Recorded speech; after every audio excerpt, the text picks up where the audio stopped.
Please be seated.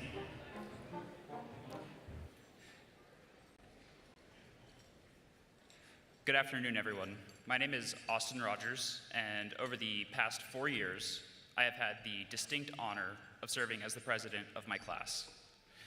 I would first like to thank everyone for joining us today, friends, family, loved ones, mentors, and honored guests who have made the journey to make today possible. Today is a day where we celebrate our advancement to the next stage in life, but also a day where we remember how we got here and the lessons learned along the way. I am the proud son of a teacher, mother, and a blue-collar father. Texas Tech has given me the opportunity to become the first doctor of my family. But this experience is not unique to me. We have several first-generation doctors here in our class today. We also have former professional and semi-professional athletes, entrepreneurs, those who have dedicated themselves to community service, and so many more backgrounds that made our class uniquely strong. As I look out on my class today, I'm flooded with so many wonderful memories. Meeting so many of you at spring training, and the rest at orientation. The stress of our first anatomy exam, to laughing at it in retrospect as we got ready for step 1, and then laughing at step 1 as we transitioned to clerkships, step 2, and then finally applying for residency, and yet again on match day. But between all of the stressful academic events, we also found growth in non-academic areas. Several of you grew your families and found growth in the balance of starting a family while maintaining strong academic performance. Even more of you found your soulmate and are now married. As we reflect on these tender memories, though, we would be remiss to not address a large presence that is absent today, that of our late dean, Dr. Stephen Burke. He served Texas Tech as the dean of the School of Medicine for 17 years and touched countless lives in his time. I know that most, if not all, of us here have positive memories of Dean Burke, and that we will carry with us for the rest of our careers. Dean Burke loved to quote Dr. William Osler, who is largely regarded as the father of modern medicine. And in that tradition, I feel that Dr. Osler has a quote that fits this moment and our class. The good physician treats the disease. The great physician treats the patient who has the disease. It is this attitude that former Dean Burke, now Dean Deledo, administration, faculty, and community physicians have instilled in us. While I am truly sad that we are going separate ways for residency, I take heart in the fact that this group in front of you today is the future of medicine. In front of you today are future surgeons, family medicine doctors, pediatricians, OBGYNs, psychiatrists, emergency medicine doctors, anesthesiologists, and even more specialties and subspecialties. As we now celebrate the past 4 years and prepare to go these separate ways, I want to leave my class with this message. Residency will be hard. We will find ourselves challenged in new ways that may at times feel overwhelming. But I believe this in my heart, and I know it to be true. You are all capable of doing these hard things. I have no doubt we will all be amazing, compassionate, caring physicians. I love you all and can't wait to see the mark we all leave on medicine and our future patients. Thank you.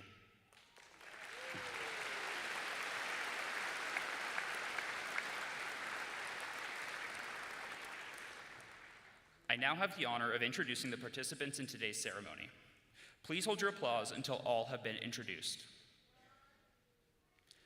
Dr. Betsy Jones, Professor and Chair, Department of Medical Education and Co-Director of the Family Medicine Accelerated Track Program.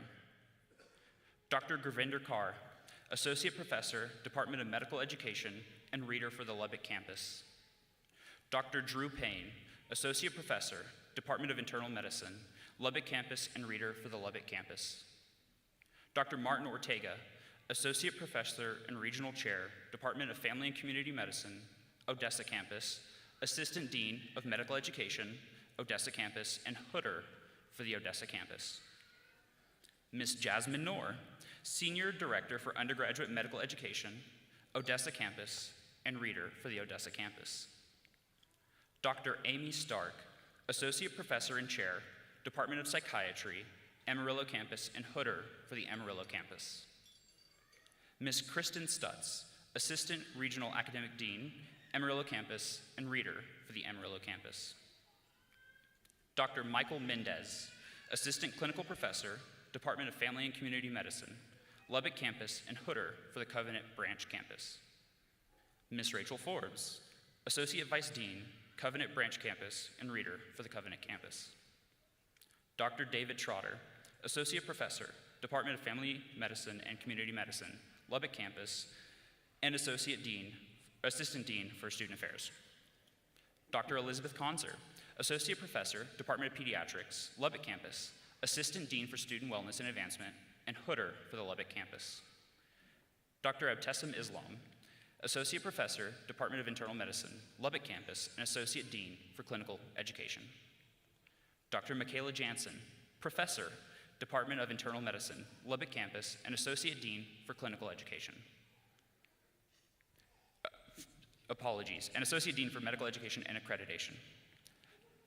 Dr. Lauren Cobbs, Associate Professor, Department of Medical Education, Associate Dean for Student Affairs, and Reader for the Lubbock Campus. Dr. Simon Williams, Professor, Department of Medical Education, and Senior Associate Dean for Academic Affairs. Dr. Felix Morales, Professor, Department of Family and Community Medicine, Lubbock Campus, Associate Dean for Admissions and Keynote Speaker for today's ceremony. Dr. Jennifer Wilson, Assistant Professor, Department of Pediatrics, Lubbock Campus, and Vice Dean, Covenant Branch Campus. Dr. Timothy Benton, Professor, Department of Family and Community Medicine, Outgoing Regional Dean, Odessa Campus, and Hooder for Odessa Campus. Dr. Brian Schroeder, Associate Professor, Department of Internal Medicine, Lubbock Campus, Interim Regional Dean, Odessa Campus. Dr. Brian Weiss, Professor, Department of Internal Medicine, Amarillo Campus, and Regional Dean, Amarillo Campus. Regent K. Clay Cash, Regent for the Texas Tech University System. Dr. Darren D'Agostino, Provost and Chief Academic Officer of the Texas Tech University Health Sciences Center. Dr. John C. DeToledo, Dean of the School of Medicine, and the faculty of the Texas Tech University Health Sciences Center School of Medicine, will you please stand? Will the audience please join me in applauding?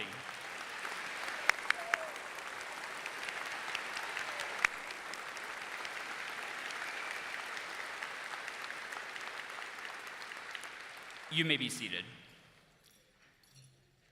It is now my pleasure to invite our School of Medicine Dean, Dr. John C. DeToledo, to offer his own welcome remarks.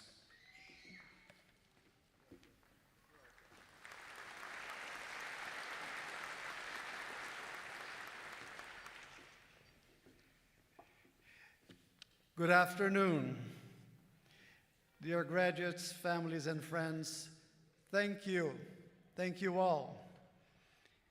Thank you for being here today with us, to be with our faculty to celebrate our daughters and sons in this once-in-a-lifetime dream. We are all so proud of them. Thank you again. You may have experienced the enthusiasm that exists in this room, and here you see our faculty. You see the enthusiasm in our graduates. You see the enthusiasm in our deans ambassadors. And this is the same enthusiasm that I experience every single day in this job. It is the enthusiasm that is the heart of Texas Tech. It is a passion for excellence, compassion, and a purpose-driven mindset that brings goodness to all we endeavor to do. So thank you.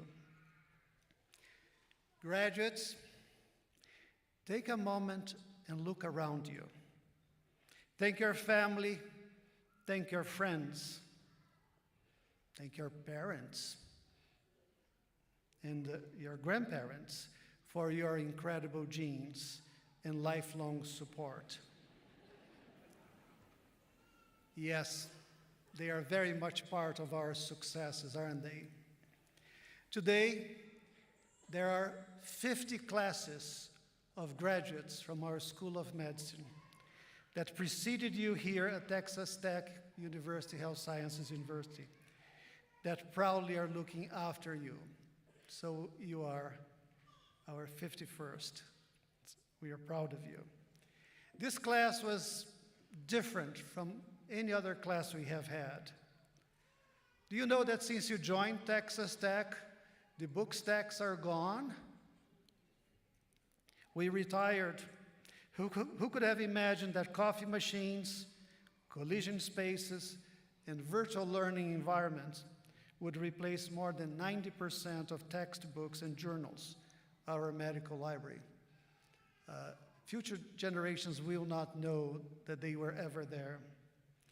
We have the COVID-19 pandemic. Do you know that COVID-19 surpassed the 1918 Spanish flu as the most deadly disease that afflicted this country in all its history?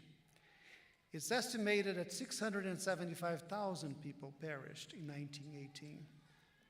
It's estimated that 1.2 million people perished during the COVID pandemic. Your class, together, saw firsthand the burnout of your mentors, the impossible ethical decisions about who gets that last ventilator. Perhaps even harder, who will not get that last ventilator? Other generations may never have that experience. You were with us in the front line in a time of great uncertainty and isolation, often putting yourself at risk when we did not have enough gloves, masks, personal protective garments. Some feel that this that happened during the COVID may be a glimpse of what the future may be like for medical education. Webcams and cell phones capturing hospital rounds, remember that?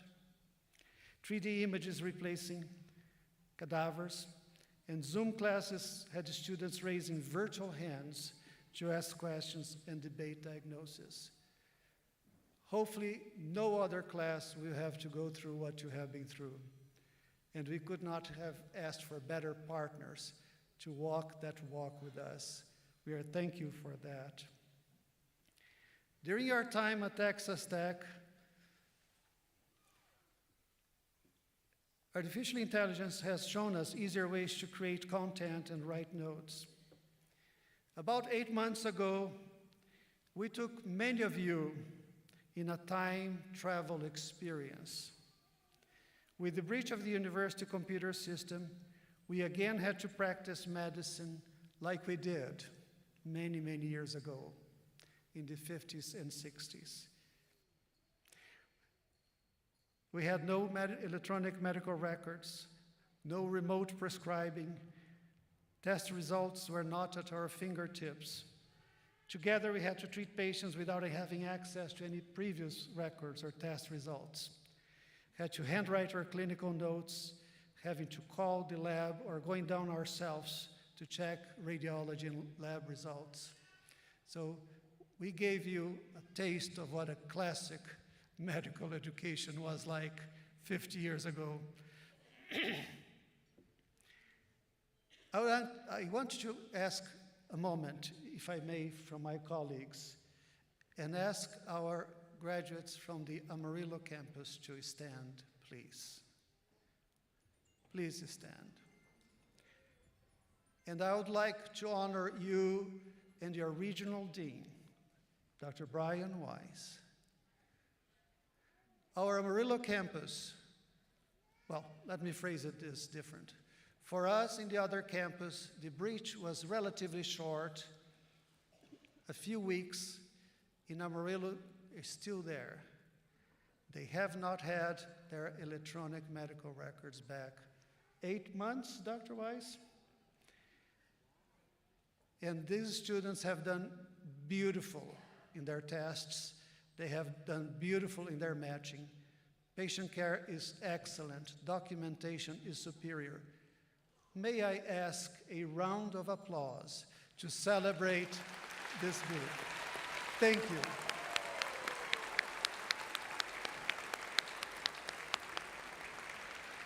You may be seated. Thank you. Your class and the classes that will follow you are living through yet another challenge. This one more formidable and more pervasive. And this one is going to stay with us. You may have noticed that for the past 2 or 3 years that we have seen the very foundation of the medicine that we so much love is being challenged. Misinformation in the media, Dr. Google. Remember COVID, the many treatments, the many misconceptions, measles, questions about vaccine, questions about immunology, the validity of the scientific method. All of those are being challenged. As I thought about Dr. Google, it made me think of the book 1984 by Huxley. Some of you may remember that. Huxley had envisioned a society where large amounts of new information were created every day. There was an office in the government that was assigned to create news. And most of that was trivial, fabricated, and a lot of that contradicted previous information that was already available in the media. As they say, they had 9,000 channels with nothing on. The result in that novel was that knowledge information became so irrelevant that no one could tell what was true and what was not, or what is important and what is trivial. Dr. Google is now shaping the encounters that each one of you will have in your offices with your patients. I was going over some of the results of this constant asking Dr. Google for answers. So there are a number of medical problems that Dr. Google has on its own. What about misinformation and inaccurate diagnosis? The internet is filled with health misinformation. It can be very difficult for us, imagine for our patients, to distinguish reliable sources from unreliable ones. And you may kind of relate to this. How many patients have all these notions when they come to see us? Another feature that is common with Dr. Google is the increased anxiety, and a new term, cyberchondria, kind of a paraphrasing, kind of a hypochondria. Googling symptoms can often lead to this cyberchondria, a condition that is characterized by excessive worry and anxiety about health based on online search. Very, very common in the patients that we see. And they don't have to be very sophisticated to go through that experience, as many of you may confirm. Another unfortunate result of Dr. Google is the delay or total avoidance of medical care. Individuals may delay or totally avoid seeking professional health advice if they believe that they found a diagnosis or a treatment online. Self-treatment? Sure. Online resources may suggest self-treatment options, including medications, supplements, or alternative therapies that may be ineffective, unsafe, or harmful. So,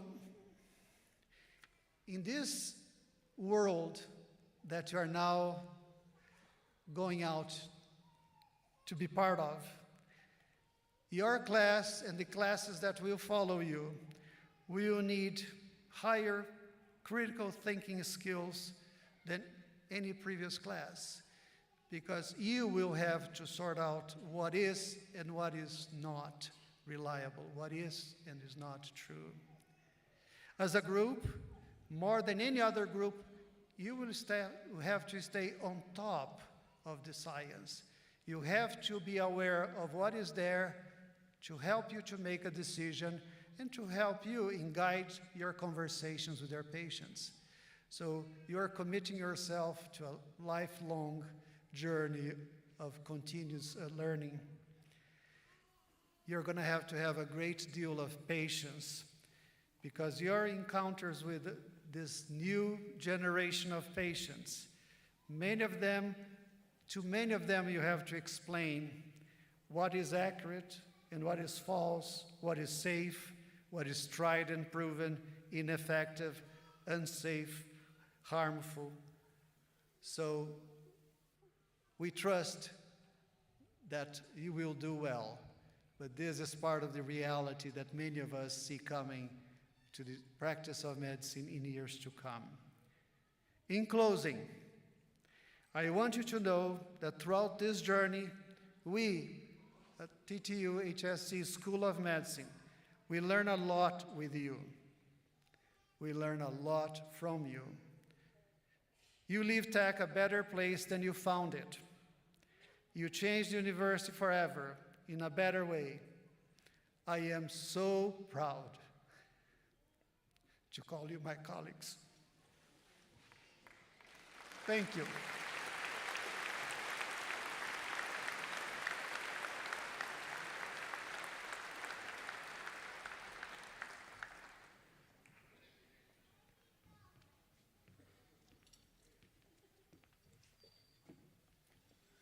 Okay, are you all excited? Did you all behave last night? Are you going to behave tonight? Sorry, Mom and Dad, I probably shouldn't have asked that question. Well, good afternoon. It is my pleasure to be here, a part of the School of Medicine of 2025 graduation. Today, I bring you greetings from the Texas Tech University Board of Regents, and I want to congratulate each of our graduates, our parents, and other family members and friends who are with us today for this wonderful event. This is a time of celebration, not only for the graduates and you in the audience, but for also us on the stage, and for the faculty who have invested themselves in each and every one of you. You have been the teachers, the mentors, the encouragers, the advisors, the counselors, the friends of our graduates, and you deserve much credit for their success. Would you all do me a favor, just real quickly? Would you all turn and give a round of applause for everybody in the audience that has helped support you guys?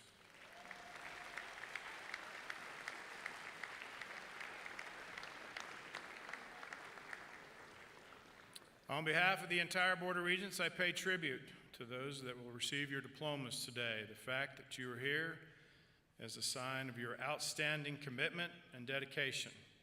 It is an honor to have a degree, and you have earned it through hard work and determination, and we all congratulate you.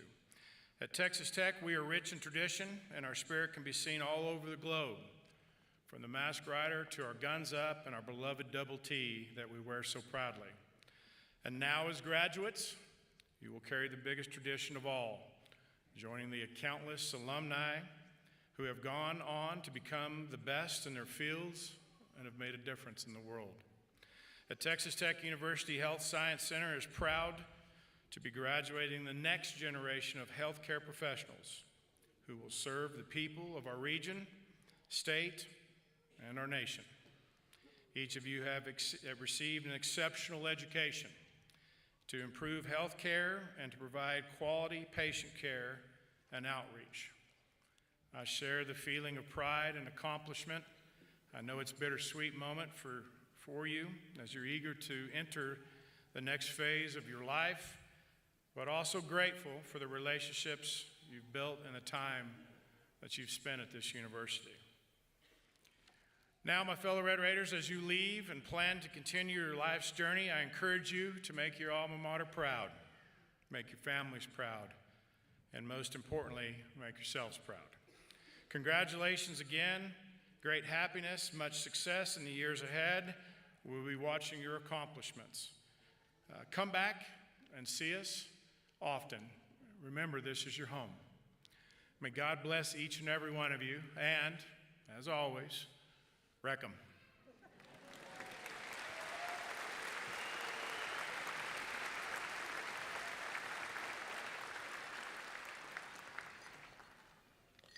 All right. Who's excited today? You're going to hear that about 100 times, and the longer I stay up here, the slower it takes to turn you into a physician. So we're going to try to do this quickly. We are here today for a really good reason, and that is to take care of the people that you're going to encounter in the future. So before we do that, I'd like to give you something that you might not get if you were at any other university at any time graduating from anywhere. Who has a cell phone in the audience? Oh, it's only the people who are laughing. All right, I'm going to give you a couple seconds to pull out the cell phone. Where are we today? Buddy Holly, a couple people said it, right? So this is an awesome facility, and if you don't know it, just look around. This thing was designed to be one of the best facilities in the world for sound. It's interesting because back here we're having a hard time hearing everything because it's all focused on you. Who has your cell phone out? All right. Since we're in a place where we do a lot of concerts, turn on your light for me, please. Let's do it all around the entire, everybody put the light on. Those of you that are graduating, if you can get your phones out, this looks awesome. Keep it going, keep it going. We're going to do a selfie.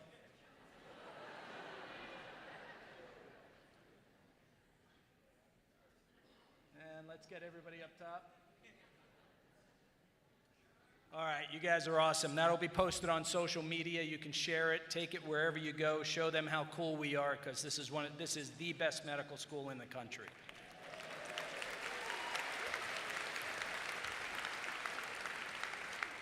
And thank you for participating. So it is my great honor and privilege to welcome you to this wonderful celebration today. This is the commencement ceremony for the Texas Tech University Health Sciences Center School of Medicine, the class of 2025. You just heard there have been about 50 classes before you. What you might not know is that our university puts out almost 25% of the healthcare professionals every year to the state of Texas. You are entering that profession from a school that prepares you extremely well. Today we're gathered for the culmination of years of hard work that you've done. We're also here because this is the beginning of a new chapter for you. This is part of your professional and personal journey. And it's one filled with purpose, with service, and with impact. You've all arrived here through unwavering focus, deep motivation, and especially resilience. You just saw our campus in Amarillo, everybody that stood up. The reason we're focusing on you right now is because of the hardship of what happened. The entire practice of medicine was turned upside down because of an EMR issue. Your resilience is what got you through, and that's what's going to help you for the rest of your lives. There's another thing that you've done. You've spent long nights, early mornings, countless hours of study, and a ton of clinical care. Clinical care with a safety net, but clinical care nonetheless. And that speaks volumes for your commitment, not only to achieve your dream, to become a physician, but also the commitment you have for all those people that you will touch in the future. And just as an aside, the long hours, the early mornings, the tons of study, that's not going away. That's the rest of your lives. Keep doing it because your patients deserve it. So here at Texas Tech University Health Sciences Center, we are proud of our legacy, and that's a legacy that's built on service to the underserved communities that we serve, excellence in education, and innovation in patient care. The goal has always been very clear. We want to train compassionate and skilled and community-focused physicians. That's who you are. And that mission does not end today. It's going to be walking beside you with every patient that you see, in every hospital ward you walk into, and in every exam room that you're taking care of somebody. So keep that with you. You are now ambassadors of a very impressive legacy.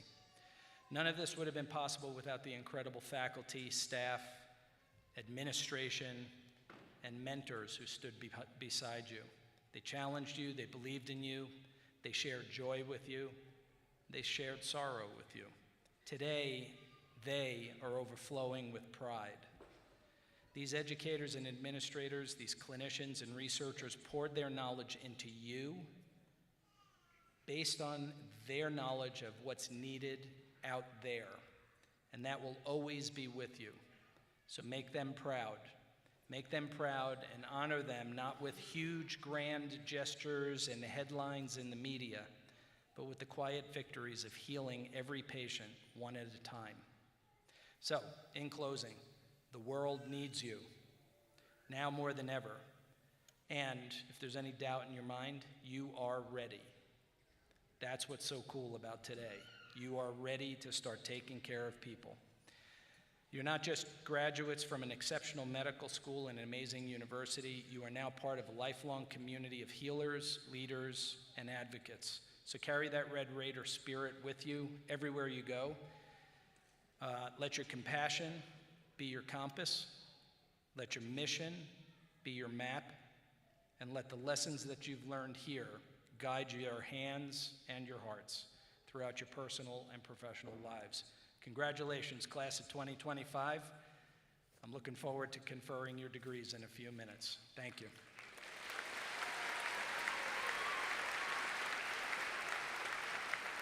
I'd now like to introduce Dr. Lauren Cobbs.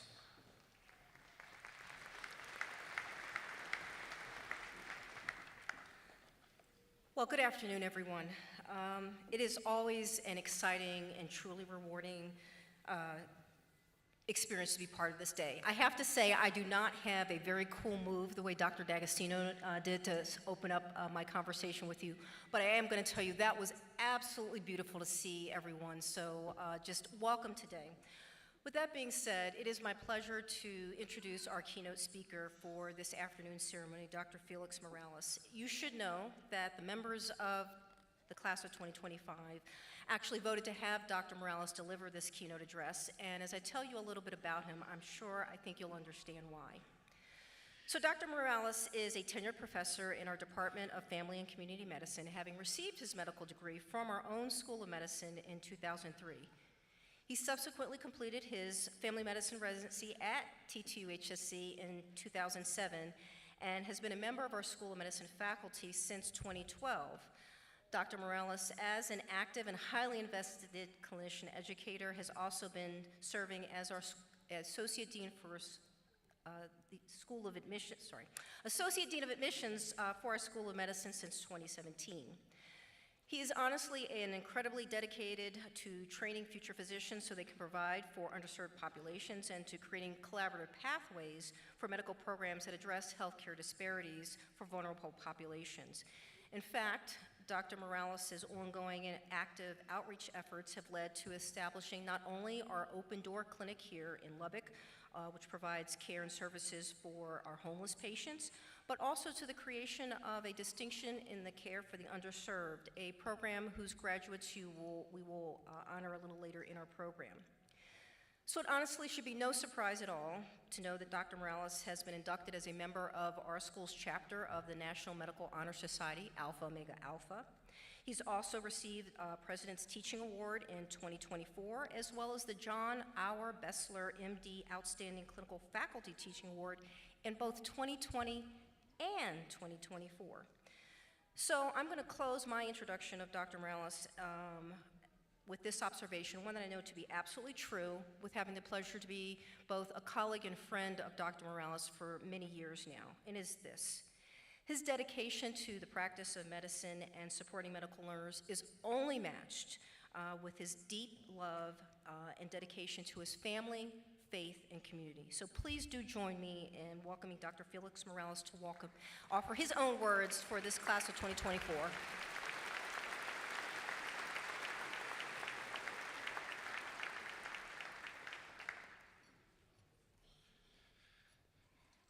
Thank you so much for that warm introduction, Dr. Cobbs, and I also feel the same about you. You're a tremendous colleague of mine as well. Let's give her a round of applause as well.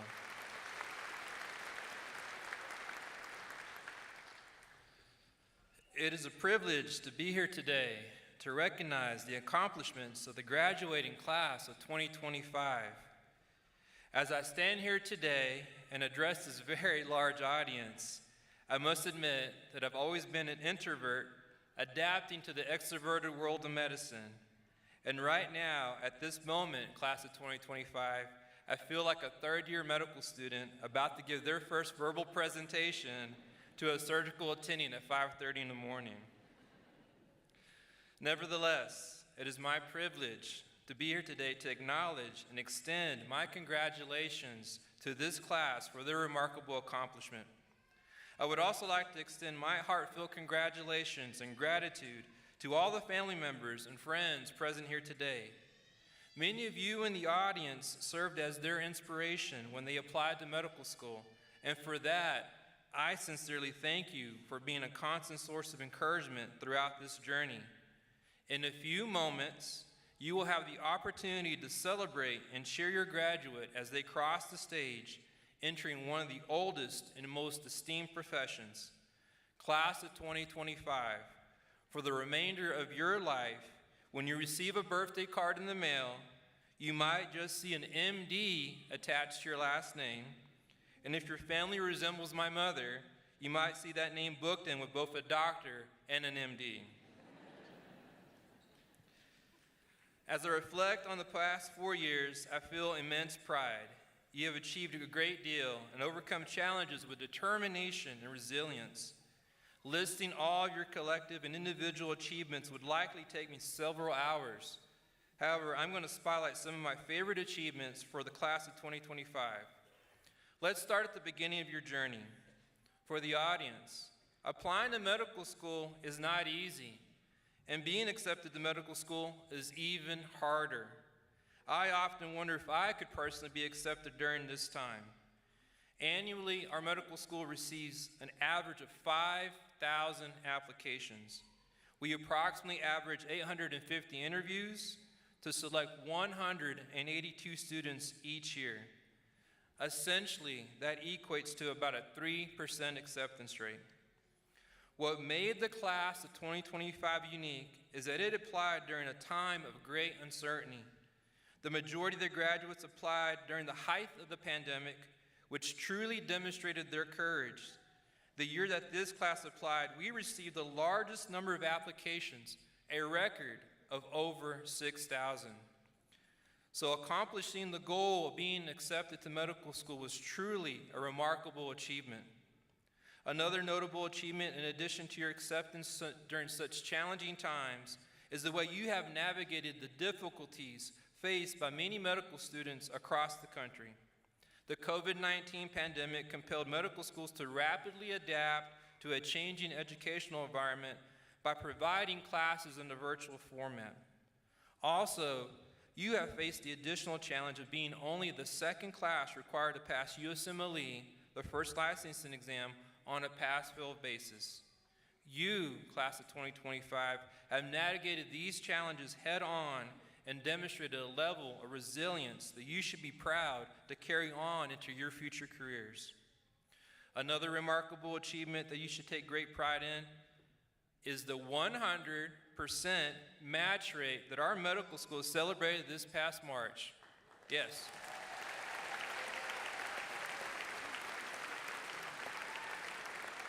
I am certain that all the individuals on this stage who contributed to this accomplishment share in that same sense of pride. Finally, although I'm proud of all the accomplishments I have mentioned, I would like to say that my personal favorite achievement over the past 4 years was the complete domination of the law school in the annual malpractice flag football game. Yep. But I would also like to take this moment to apologize to any parents that are lawyers in the audience. I do not want to face any future litigation. As Associate Dean of Admissions, I frequently engage with numerous pre-med students who are eager to learn the secret to gaining admission into medical school. While it's so easy to focus on GPAs and MCAT scores, we seek servant leaders who possess a genuine heart for service. We desire individuals who will selflessly serve our medical school community and make a positive impact. If you're in the audience, if you're a pre-med student, I challenge all pre-med students to leave their universities or colleges a better place than what it was before they arrived. Class of 2025, you truly served as role models because you have undoubtedly improved Texas Tech and the communities of West Texas. I would also like to convey my sincere gratitude for the contributions that you made to me personally. As your mentor, your teacher, your advisor, you have inspired me daily. Reflecting on my own journey as a first-generation medical student, I have built a career dedicated to helping underserved communities. However, your passion and commitment have rekindled my own sense of purpose.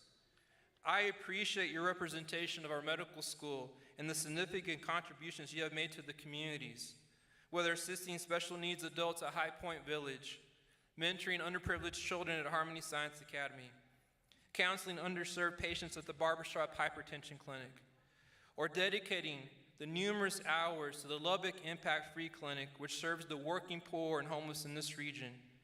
Each of you has demonstrated commitment through your love, compassion, and dedication. I would also like to especially acknowledge to the 7 students who initiated the Open Door Elective, 6 of whom are graduating today. Your efforts have profoundly influenced my perspective as a physician and strengthened my dedication to serving the homeless in Lubbock, Texas. And for this, I extend my sincere gratitude. As you advance in your careers, anticipate challenges ahead. You may encounter a tremendous amount of public skepticism, face the challenges of burnout, or even endure long separations from your family. In moments of doubt, remember that your efforts are worthwhile and that you possess the capacity to make a difference. In challenging times, it is important to reflect on the motivations that brought you to this path, including your why that you outlined in your medical school personal essay, and I know a bunch of your whys. Also, please remember that the School of Medicine family is always here to provide guidance and mentoring. We are committed to supporting you long after your graduation. As you advance in your careers, always strive to live for a purpose greater than yourself. Personally, I find daily inspiration from my family, my beautiful wife, my 2 sons, and my 82-year-old mother who made significant sacrifices to provide me with an education. Live each day with a commitment to passion, dedication, and faith. Lastly, I wish to share advice that my father imparted to me during a challenging period in his life. As he began his upward battle with chronic illness, he left words that still resonate with me today. He told me, "Mi hijo, siempre mires adelante," meaning always look ahead or always look towards the future. Embrace this guidance as you face your future obstacles, continuing to strive toward a brighter future for yourselves, your families, and your future patients. Class of 2025, before concluding my address, I would like to present you with a gift. Many of you may remember the pep talk that I gave on your interview day. Little did I know that it would take on a life of its own. One of your classmates, Daniel Wood, where are you at? Back there. Mentioned to me that he would listen to that speech on the Friday medical school interview days when he would volunteer as a dean's ambassador. He told me they would inspire and motivate him for his upcoming lectures the following week. Others have commented on that as well. So I'm deeply touched by the impact that that pep talk has had. As a final gesture, class of 2025, here's one last pep talk before you start residency. And truly, I cannot afford a gift for everyone. I won't have those deep pockets. But I want you to help me, class of 2025. If you are able to, class of 25, can you all please stand up?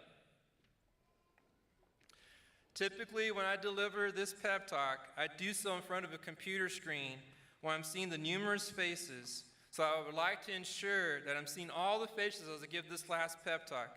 Plus, it's the Little League Baseball coach coming out of me. Okay, ready? All right. Everyone, let's take one giant deep breath together. Let it go. Because today will be one of the most memorable days of your life. And before I leave here, I want everyone to know that I often get asked, what separates Texas Tech from other schools across the state? What separates Texas Tech from other schools across the country? What's nothing that we can blast on a billboard, put up on a slide, measure any sort of objective way, but are the values of collegiality, collaboration, and family. This is what separates us from other schools across the state, and this is what separates us from other schools across the country. These values of collegiality, collaboration, and family have been embodied by you, class of 2025, and each of you have demonstrated these values during your time here at the Health Sciences Center. We often hear about the cutthroat nature of medical school training. Movies, TV shows, books have been written about this subject. We can't escape that stereotype. Class of 2025, you have shunned this on your path to graduation. I have marveled at the times when I walked into the academic classroom building or Pod D, and I've seen you work together and not against each other in pursuit of having that MD behind your last name. I've noticed that when one student was hurting, all of you all would rally to support that student. And over the course of these last 4 years, you have been the students that have embodied the ideals of collegiality, collaboration, and family. You have met staff such as our Office of Admissions staff, the best damn admissions staff in the whole country, that have embodied the ideals of collegiality, collaboration, and family. You have met and interacted with faculty members across all our campuses that have embodied the ideals of collegiality, collaboration, and family. And I hope, as you enter residency, that you will meet people that embody these same ideals. However, if you don't, let me know so I can put them in a headlock for you guys. Class of 2025, I am so proud of the courage and resilience you have demonstrated. When I look at all your faces, it gives me a sense of pride and a warmth in my heart, knowing that the future of medicine is going to be in such great hands. Selfishly, because you're going to take care of old guys like me. And as one of my favorite poets once said, Robert Frost, you have taken the road less traveled, and that has made all the difference. Before I get off this stage, I want you to promise me a couple of things, class of 2025. Number one, wherever you're at in life, be a leader. Always advocate for the science and medicine. Number two, and this is the important one, I want you guys to promise me this, all right? As you move on in your careers, I want you to knock those careers out of the ballpark for me, guys. Can you guys do that for me? Knock those careers out of the ballpark. But I have nothing but love, nothing but pride for each and every one of you all here today. Thank you all so much for giving me the honor of providing this keynote speech for you today. Thank you all, and God bless.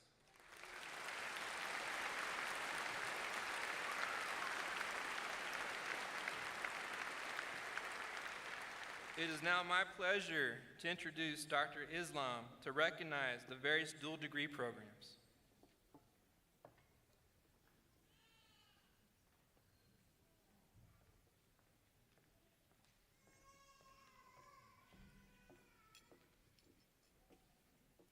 Thank you, Dr. Morales, for that inspiring and thoughtful message. As a proud graduate of our university's PhD program, I am happy to recognize we will be conferring a MD degree on 3 of our class of 2025 graduates who earlier received their PhD from the Graduate School of Biomedical Sciences. We want to acknowledge and congratulate Dr. Elizabeth Camilar, Dr. Marilyn Matthew, and Dr. Joshua Wilms, who all previously completed their doctoral degrees in the biomedical sciences. Each are well-published scholars, and we are pleased to be conferring your MD degrees today. Dr. Kambalar, Dr. Matthew, and Dr. Williams, please stand to be recognized.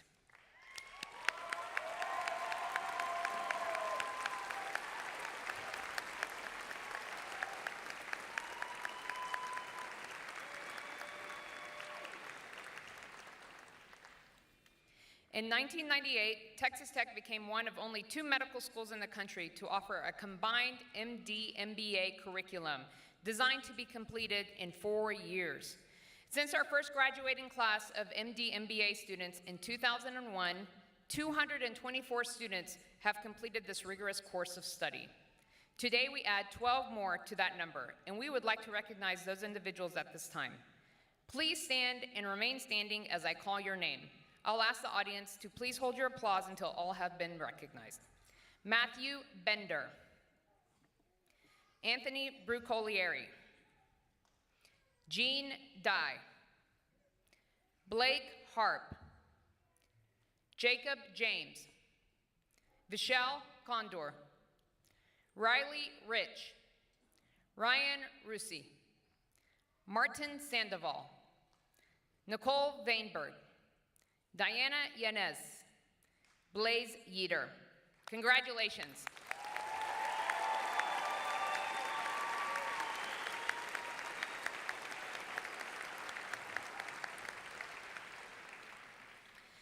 The School of Medicine, in conjunction with the Graduate School of Biomedical Sciences, developed a MD-MPH degree that focuses on public health practice and the knowledge and skills of the core public health disciplines.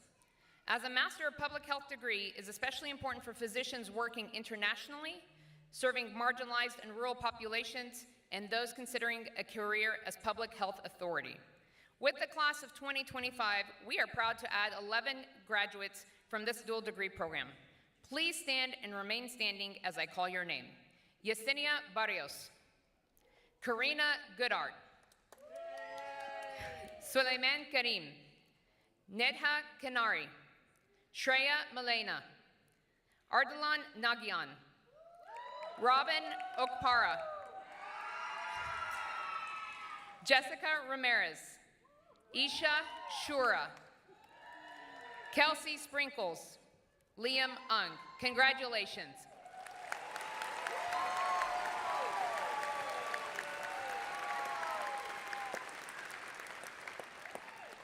I'd now like to invite Dr. Betsy Jones to the podium to acknowledge a group of students of whom we are also very proud. This year's graduates of the Family Medicine Accelerated Track program. Dr. Jones.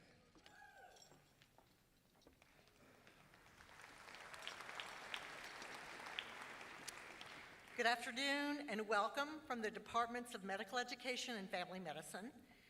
The idea for the Family Medicine Accelerated Track sprang from the foresight and imagination of the late, great Stephen Burke, who recognized that providing better care for better health at lower costs in the 21st century will demand a physician workforce more balanced toward primary care and especially family medicine. Dr. Burke charged the family medicine faculty with developing an academic track that would allow students to rise to the challenge of entering a family medicine residency in 3 years rather than 4, and to identify a cohort of students with the energy, aptitude, and initiative to do so. The 7 students who graduate this year in our 13th class continue to be pioneers in the best sense, and that bring to 103 the number of graduates from the FMAT program.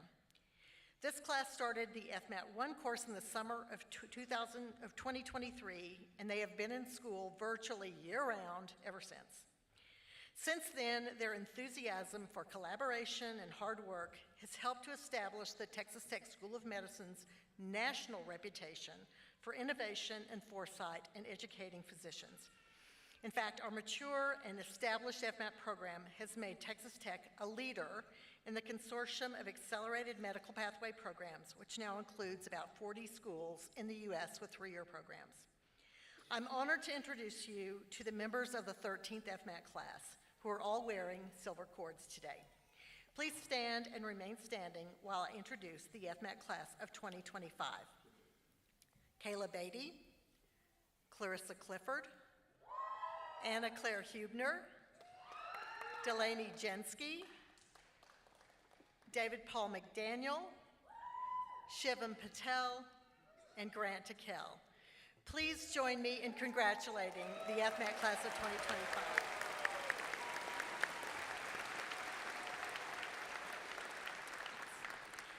Dr. Simon Williams, our Senior Associate Dean for Academic Affairs, will recognize the class of 2025 Alpha Omega Alpha chapter members, followed by Dr. Elizabeth Conser, who serves as the GHHS Faculty Advisor, and will recognize the graduating members of the Gold Humanism Honor Society.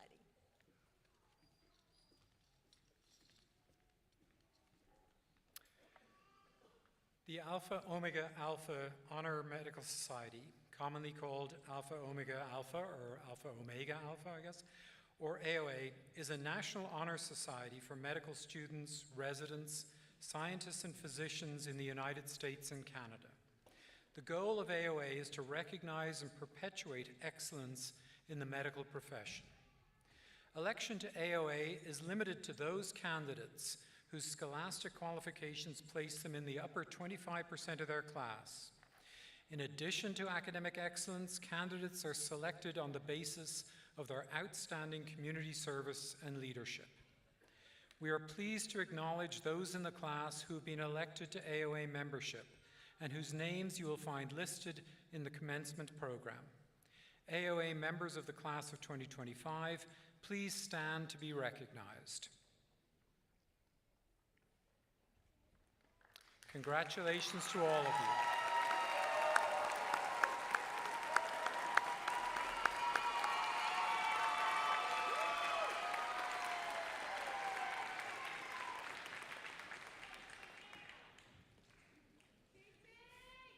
The Gold Humanism Honor Society honors senior medical students, residents, role model teachers, and other exemplars recognized for demonstrated excellence in clinical care, leadership, compassion, and dedication to service.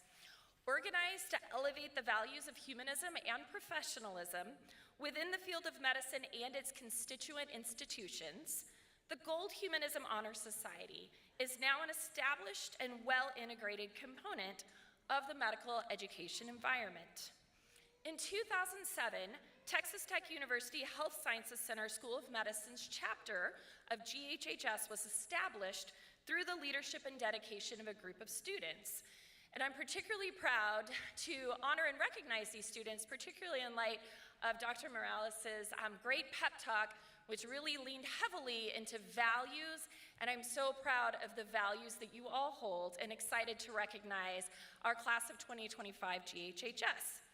If please, we'll have the GHHS members who are listed in the program, please stand to be acknowledged. We are proud of all of you.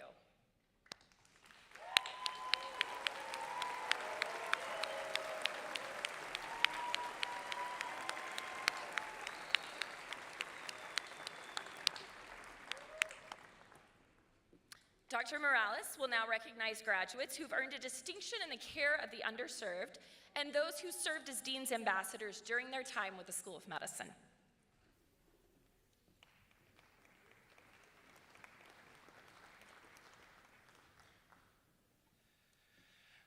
The Care of the Underserved Distinction Program was created to provide medical students the opportunity to work with vulnerable, underserved communities that often have less access to equitable healthcare services. The goals of the Distinction Program include providing students with opportunities to broaden their experience and better understand the barriers that underserved communities face. Increasing participants' appreciation of the obstacles to equitable healthcare and their ability to recognize the unexpressed needs of patients. Community service through student organizations dedicating to helping underserved communities is an integral aspect of this Distinction Program. As the Associate Dean of Admissions, I am fully appreciative of the fact that medical school participation in student organizations and service work is well correlated with academic success, improved communication, leadership skills, and mastering teamwork. I am extremely proud to congratulate the members of the class of 2025 to be awarded a distinction in the care of the underserved, whose names are listed in the program. Will each of you please stand to be recognized?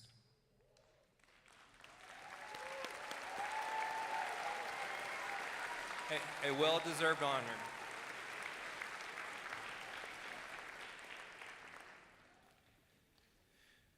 The Dean's Ambassadors are a prestigious selection of students dedicated to the promotion of the Texas Tech University Health Sciences Center School of Medicine.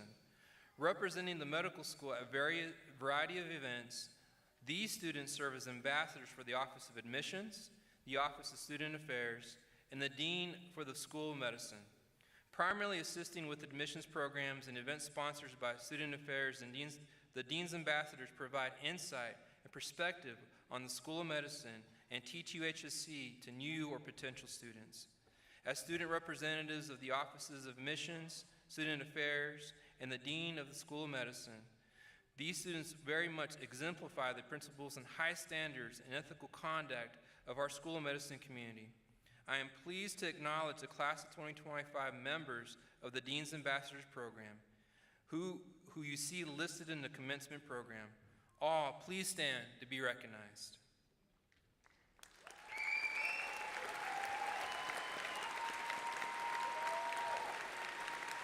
We thank you for your service to our school.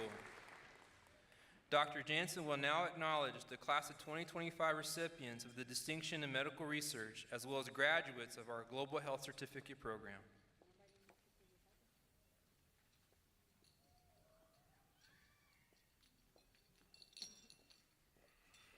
Good afternoon.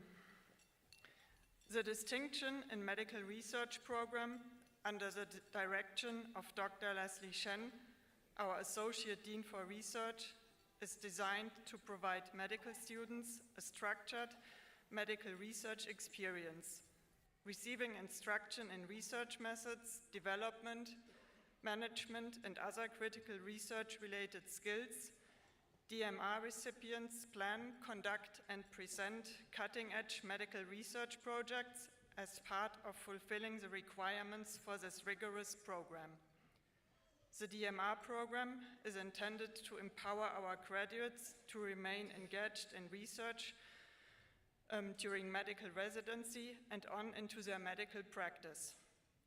Through their hard work, these DMR recipients exemplify the core values of research, and whether they choose to continue to incorporate research as an active part of their future practice, the DMR program has made them more well-rounded medical professionals. Today, we congratulate the class of 2025 graduates who will receive a distinction in medical research. You will find their names listed in the program. Each of you please stand to be recognized.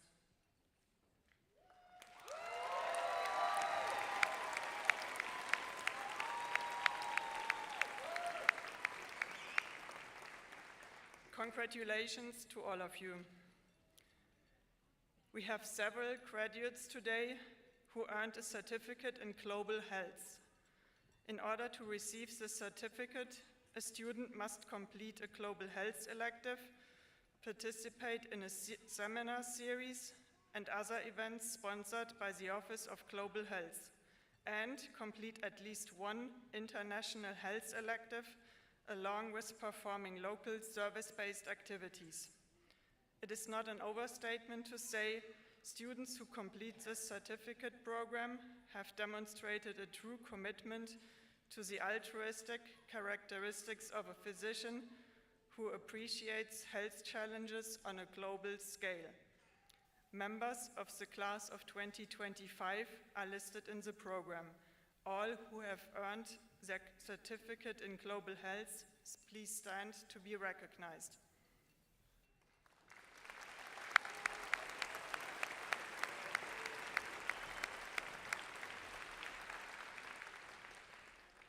Congratulations to each of you.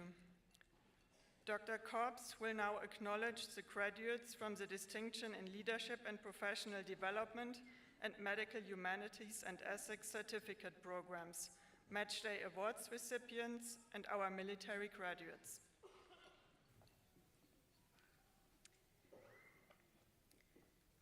The Distinction in Leadership and Professional Development Program is an intensive personal growth journey designed to cultivate and support the leadership potential of future physicians. This program goes beyond our core medical curriculum to focus on fostering self-awareness, enhancing communication and team-building skills, and preparing students to become reflective, effective leaders in the field of medicine. Throughout the course of DLPD program, participants engage in self-directed reflective practice aimed at deepening their understanding of leadership in medicine. The program is structured to support personal and professional development through a combination of group-based discussions, peer coaching, and meaningful feedback.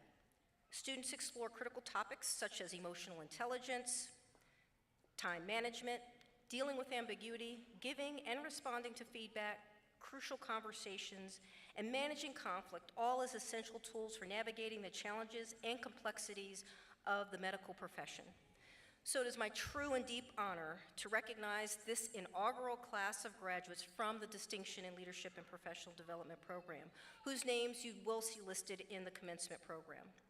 Their dedication to their own growth and the growth of those around them has been deeply inspiring to me personally and professionally. They have shown that being a physician is not just about treating patients, but about leading with compassion, humility, and resilience. So class of 2025 graduates of the DLPD program, please do stand and be acknowledged for your growth journey you've taken thus far and the one you're about to embark on.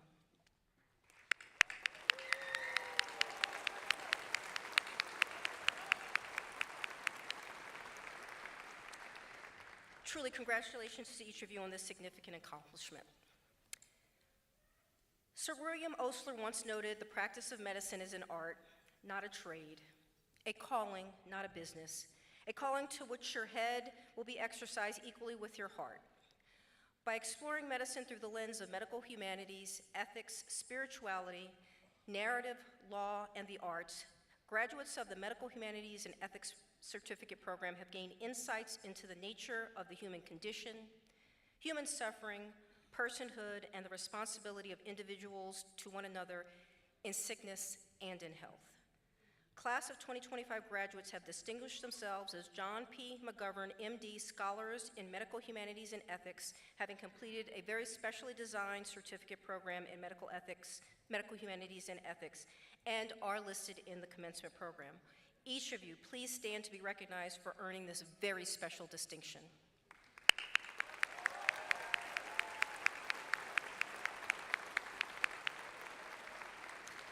Again, hearty congratulations to all of you.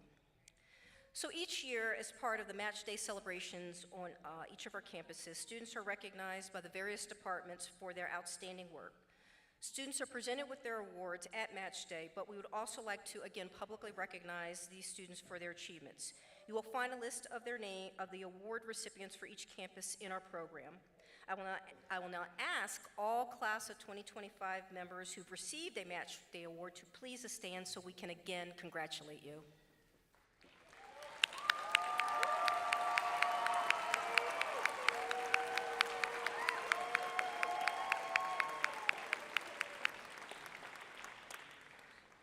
In every graduating class, there are students who have chosen to join a branch of the United States Armed Services.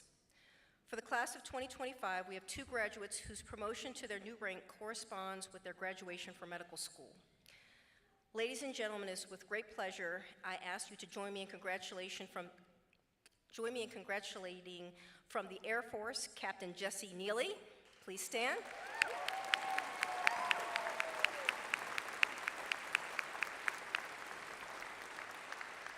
And from the Army, Captain John Free.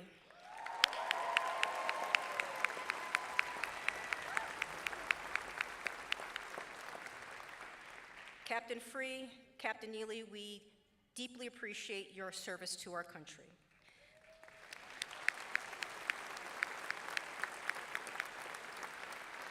Dr. Deledo will now present the Best for Outstanding Teaching and Student Awards along with our Class of 2025 Dean's Awards.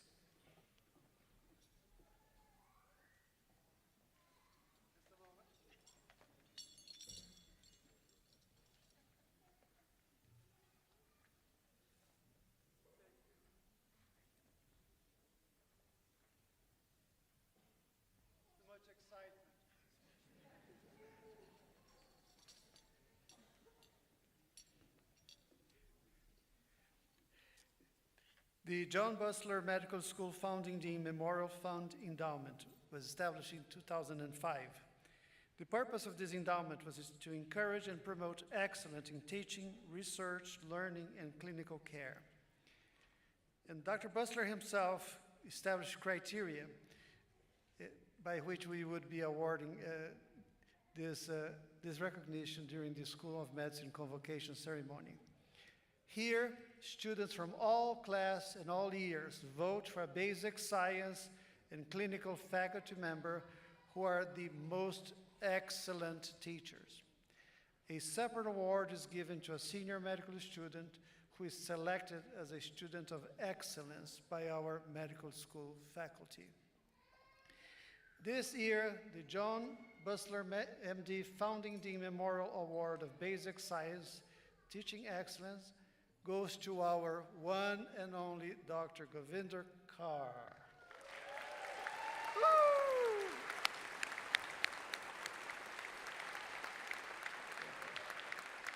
Dr. Kaur is an associate professor in the Department of Medical Education, a respected and valued educator, an additional testament to Dr. Kaur's great value and respect to our medical student in the Lubbock campus class of 2025 seniors, voting to have Dr. Kaur serve as one of the readers during today's hooting ceremony. Dr. Kaur, please come and allow us to recognize you.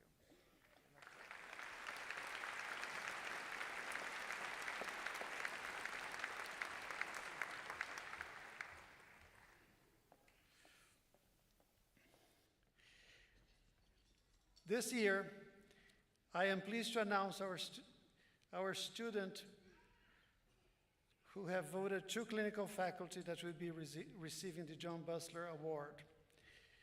The first recipient is Dr. Nimat Alam, who is an associate professor in the Department of Family and Community Medicine in Odessa campus. She has many accomplishments and she could not be here with us. I would ask that the regional dean in the Odessa campus, Dr. Brian Schroeder, to receive this recognition on her behalf.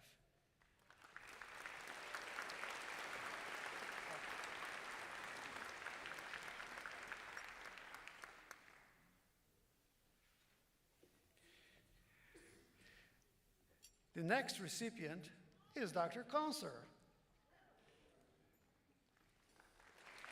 Dr. Conser is an associate professor in our Lubbock campus Department of Pediatrics, active clinical educator who not only manages programming to support all 700 plus of our medical students as the assistant dean for student wellness and advancement. She also serves as co-clerkship director for pediatric clerkships in Lubbock. Always ready with a listening ear, supportive words, and a can-do attitude when working with each and every student, it is very clear how so many of them have identified how Dr. Conser was the right choice for this year, Clinical Faculty Teaching Excellence. Dr. Conser, it gives me great joy to celebrate you.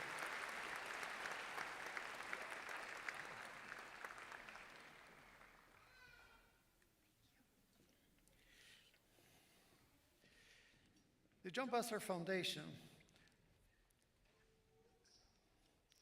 this year's recognition for student excellence goes to Dr. Marilyn Matthew. You may recall from early in our ceremony, Dr. Matthew is one of our dual degree graduates, having earlier received her PhD doctoral from Graduate School of Biomedical Sciences. Dr. Matthew is a future obstetrician gynecologist, and we are very, very happy to announce that you, Dr. Matthew, you are the recipient of this award for this year. A very well-deserved recognition. Congratulations.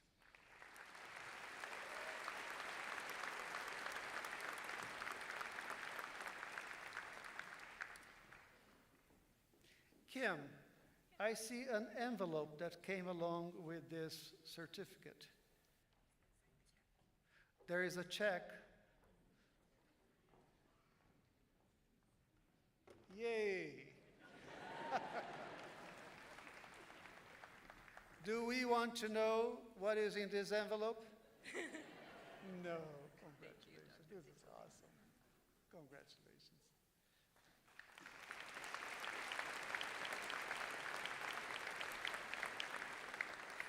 We're coming close to the end of this celebration, and we could not finish the celebration without our tradition of the Gold-Headed Cane Award. This is a long-standing tradition in medicine that began in 1689 in the Royal College of Physicians in London. And the college selected a physician to carry the cane who they deemed to be an outstanding clinician that exemplified the ultimate consideration for patient care. The recipient is selected jointly by students and faculty as the individual who best exemplifies those attributes that are most desirable in the competent and a caring physician. The Gold-Headed Cane recipient will join us on the platform party and lead the class in the recitation of the Hippocratic Oath prior to conferring of degrees. Each of our campuses selects its own student in the 4-year degree program as a Gold-Headed Cane nominee, and the winner is chosen by a faculty committee which has a voting number representing each clinical campus. The other nominees that also were eligible for the Gold-Headed Cane Award that did not get it, they received the Dean's recognition. The first recipient of the Dean's Recognition Award is Bao Katao from the Amarillo campus. Bao, please come and accept here.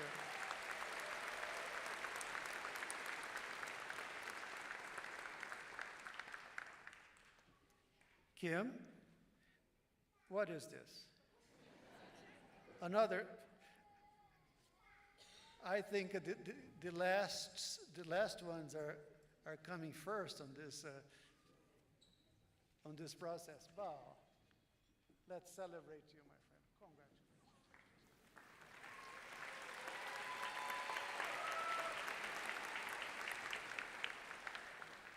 The next recipient of the Dean's Recognition Award is Jeff Patak from the Lubbock campus. Jeff, please come.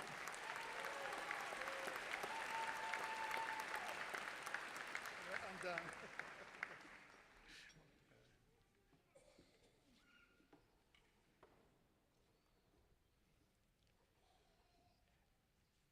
Congratulations, sir, and thank you. I'm honored to present this to you.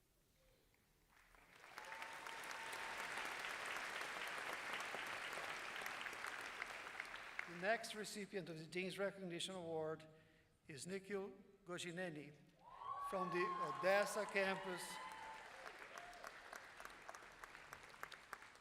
Nikhil, please come.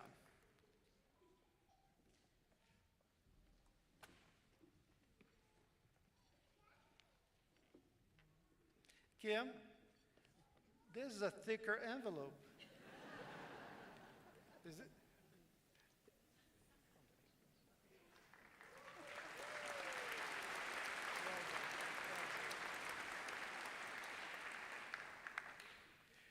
Congratulations to all of our Dean Recognition Award winners.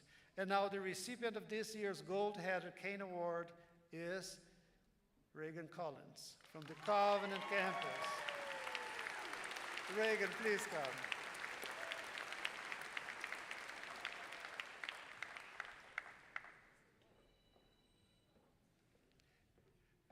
Reagan, how are we going to handle all these things? So, have a cane here.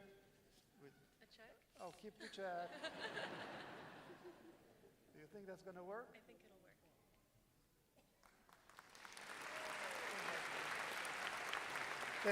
Thank you all. Reagan, we are keeping you.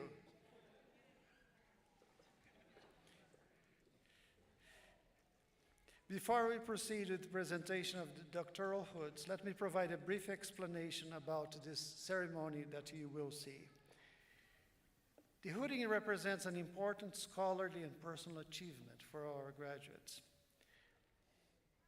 Here, our graduates honor faculty members from each of the campus by inviting them to serve as a hooder along with each campus deans.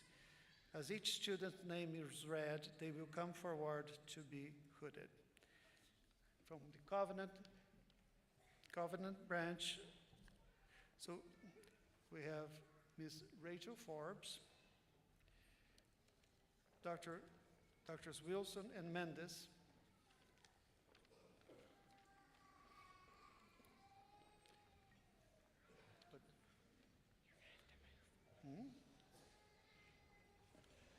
It's all yours, my dear. Thank you for being here.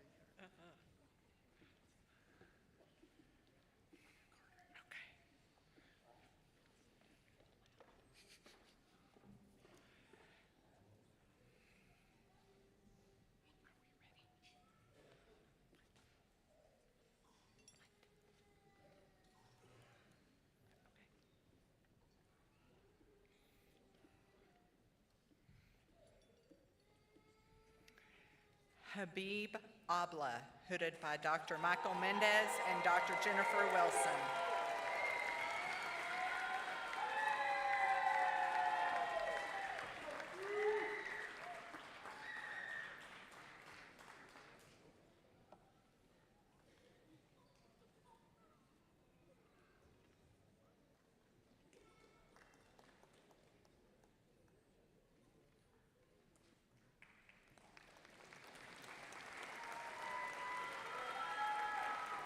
Genesee Icarith, hooded by Dr. Michael Mendez and Dr. Jennifer Wilson.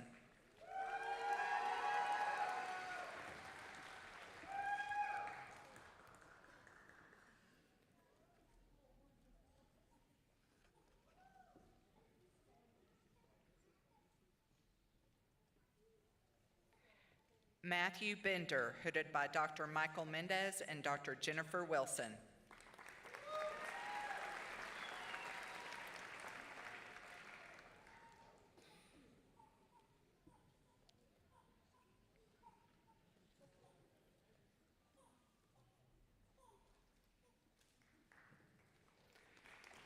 Austin Broadhead, hooded by Dr. Michael Mendez and Dr. Jennifer Wilson.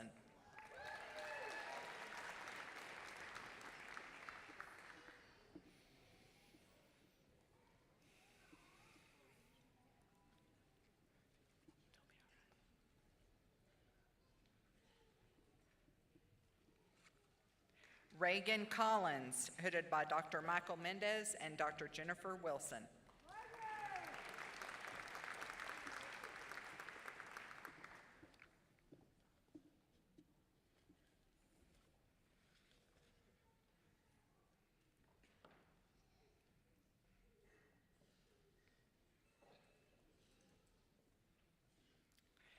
Nanette Colon Diaz, hooded by our mother, Dr. Lenore Diaz Sanabia and Dr. Jennifer Wilson.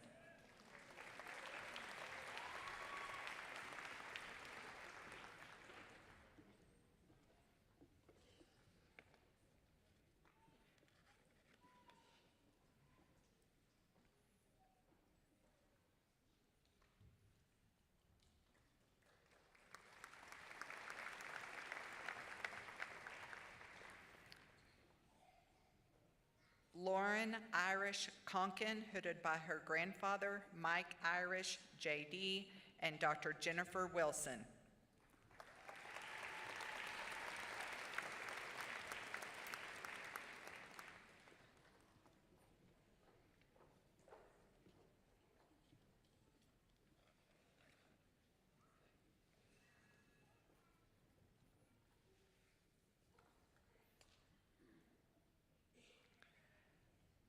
Saxon Day, hooded by his parents, Dr. Shi Young Yi and Dr. Wesley Day.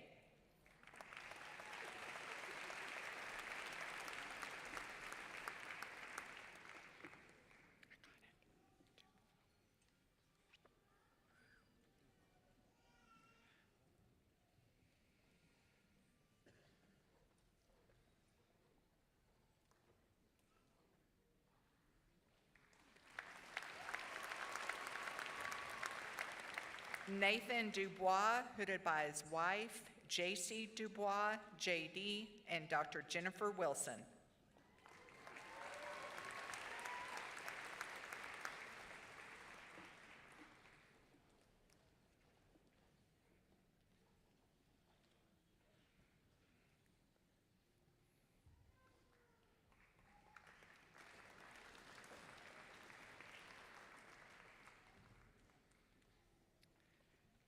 Kaylee Felderhoff, hooded by Dr. Michael Mendez and Dr. Jennifer Wilson.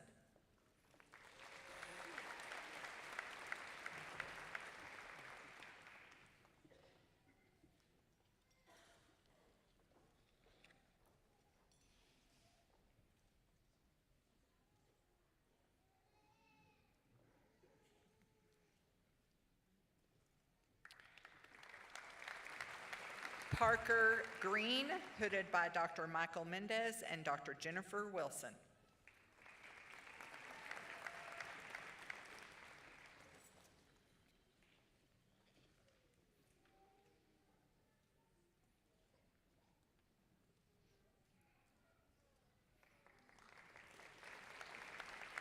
Anna Claire Hubern, hooded by her father, Dr. Todd Henderson, and Dr. Jennifer Wilson. Wait, there's another one.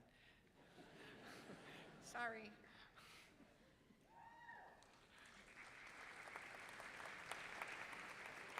And her brother, Matt Henderson.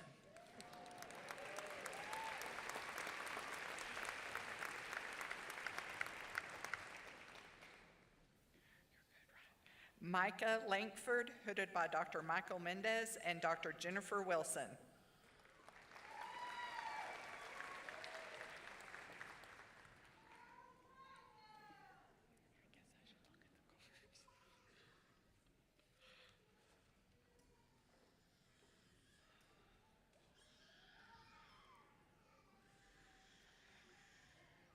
Josh Moulter, hooded by Dr. Michael Mendez and Dr. Jennifer Wilson.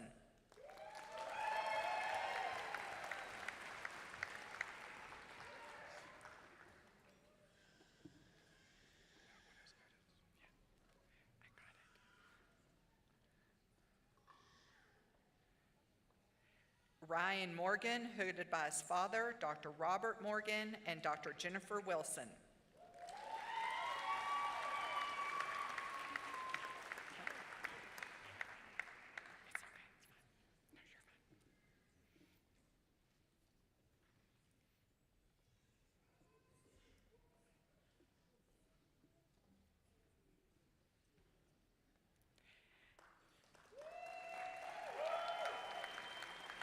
Thavia Nair, hooded by her mother, Dr. Ambika Nair, and her brother, Dr. Vignesh Nair.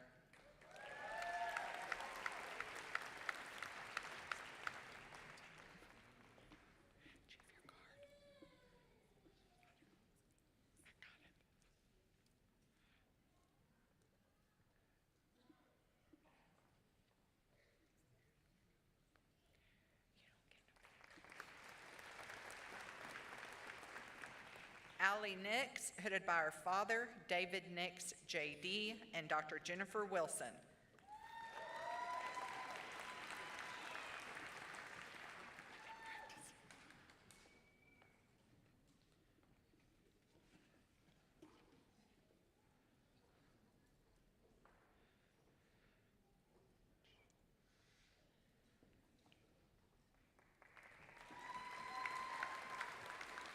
Christina Wampa, hooded by her aunt, Dr. Chi Chomei Ma, and her uncle, Dr. Henry Cho Nu Ma.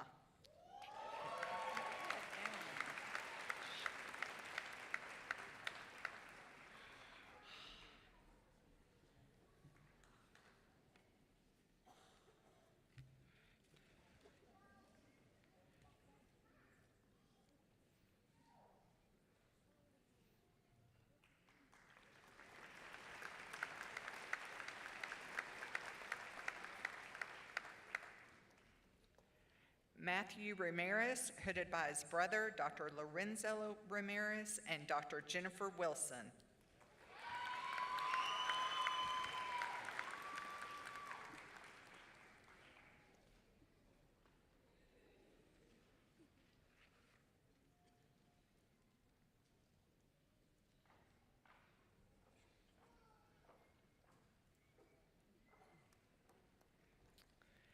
Vanessa Davids Solis, hooded by Dr. Michael Mendez and Dr. Jennifer Wilson.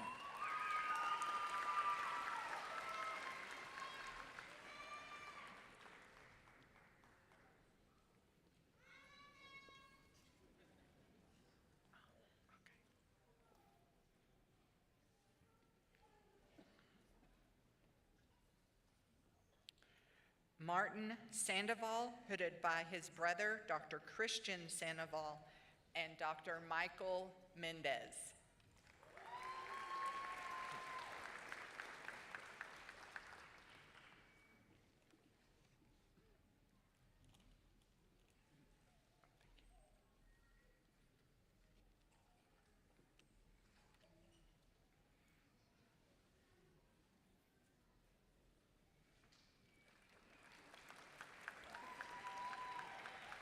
Ashley Selman, hooded by Dr. Michael Mendez and Dr. Jennifer Wilson.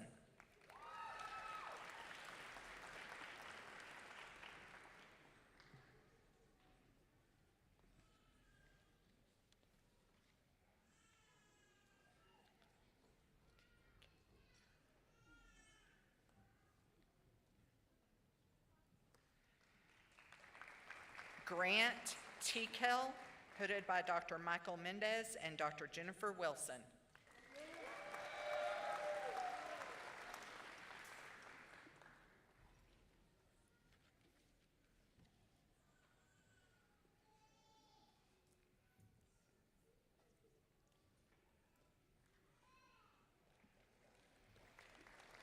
Jeff Thomas, hooded by Dr. Michael Mendez and Dr. Jennifer Wilson.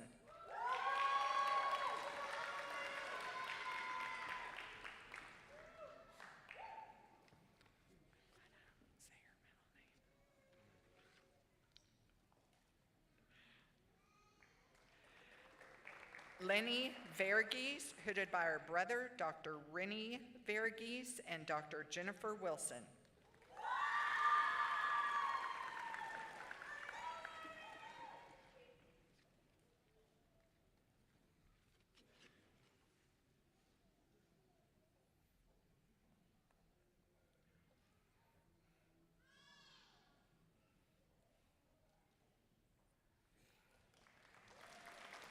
Christina Zhu, hooded by Dr. Michael Mendez and Dr. Jennifer Wilson.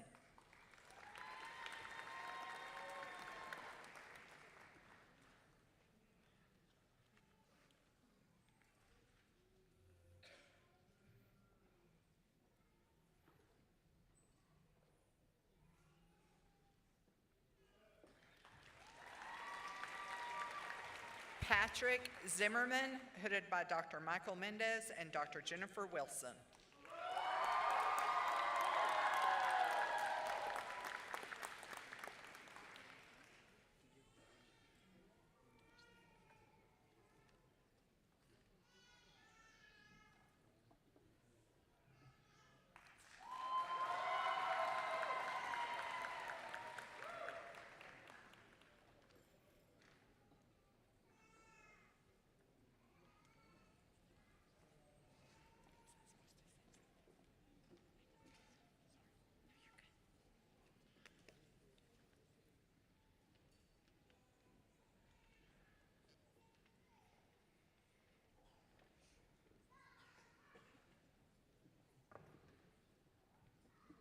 Amir Shaham Ahmed, hooded by Dr. Brian Weiss and Dr. Amy Stark.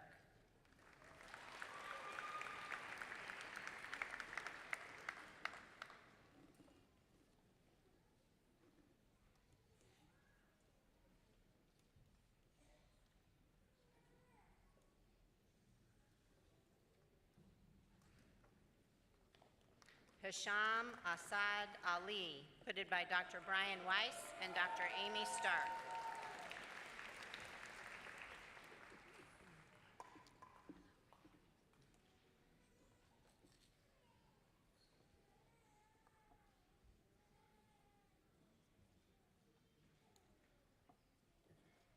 Mace Al-Sheikh Salama, hooded by Dr. Brian Weiss and Dr. Amy Stark.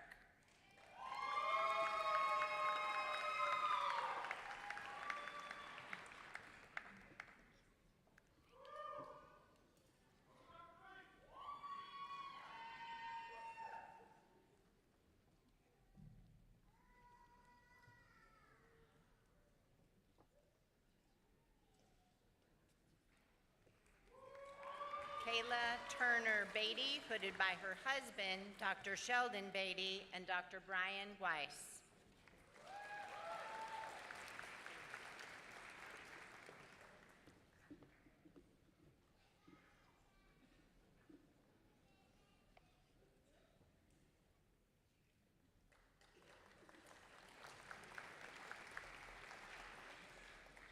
Emmy Baisden, hooded by Dr. Brian Weiss and Dr. Amy Stark.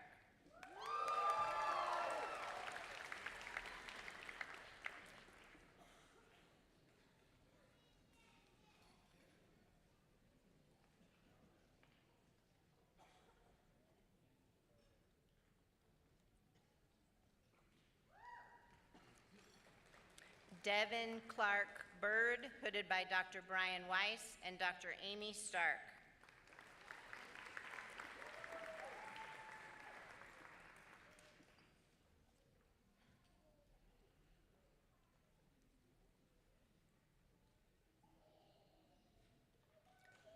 Lauren Marie Brazil, hooded by Dr. Brian Weiss and Dr. Amy Stark.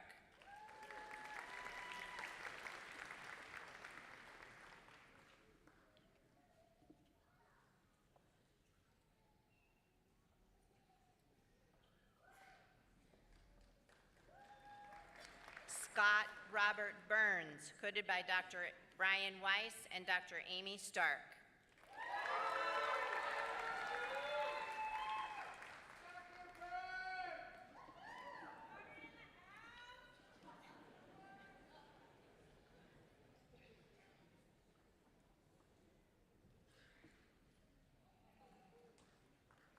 Haley Campo Orso, hooded by Dr. Brian Weiss and Dr. Amy Stark.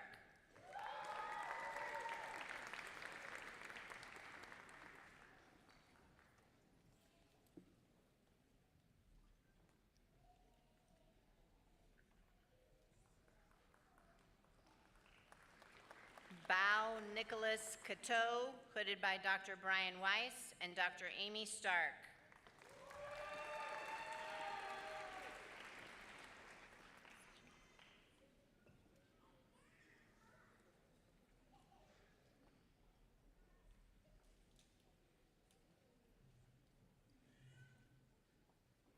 Lauren Hope Cateau, hooded by Dr. Brian Weiss and Dr. Amy Stark.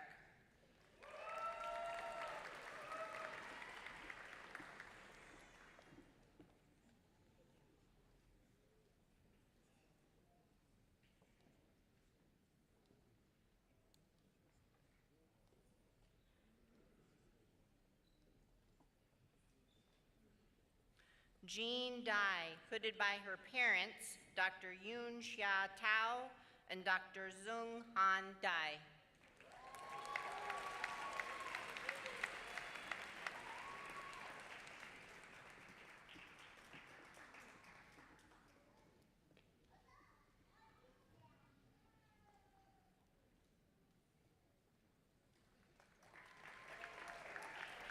Anna Faruqi, hooded by her parents, Dr. Nawha Faruqi and Dr. Aftab Faruqi.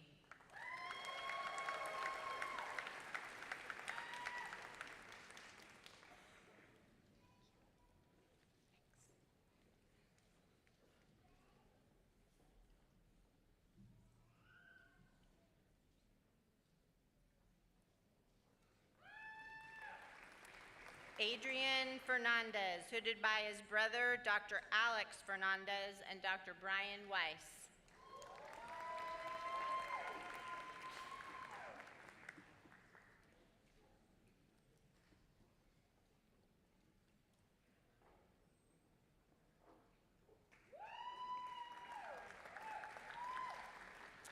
Taylor Elise Fuqua, hooded by Dr. Brian Weiss and Dr. Amy Stark.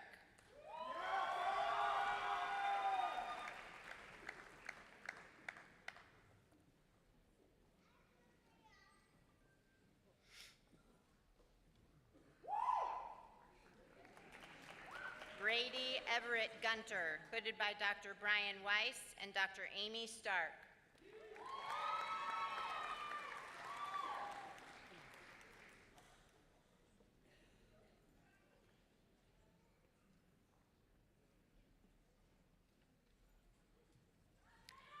Taha Hassan, hooded by Dr. Brian Weiss and Dr. Amy Stark.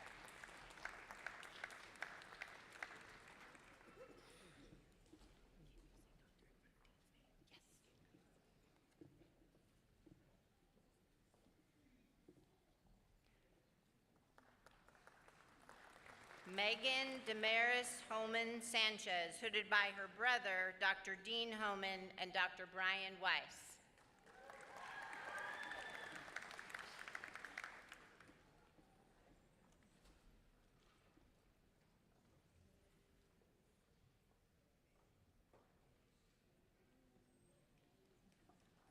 Jenna Michelle Hooten, hooded by Dr. Brian Weiss and Dr. Amy Stark.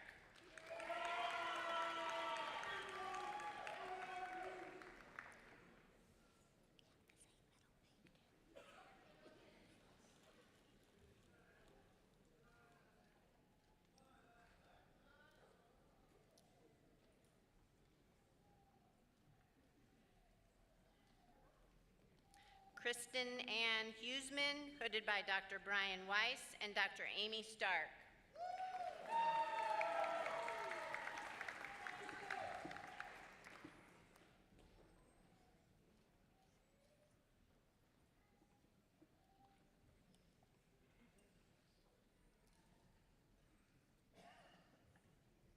Kate Jurek, hooded by Dr. Brian Weiss and Dr. Amy Stark.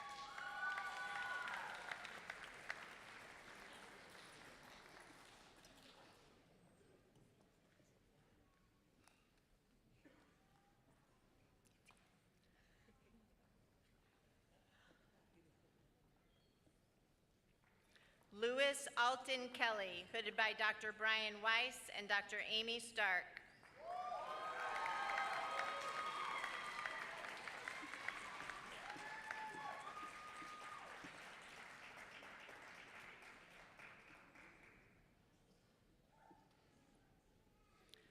Neda Kanare, hooded by Dr. Brian Weiss and Dr. Amy Stark.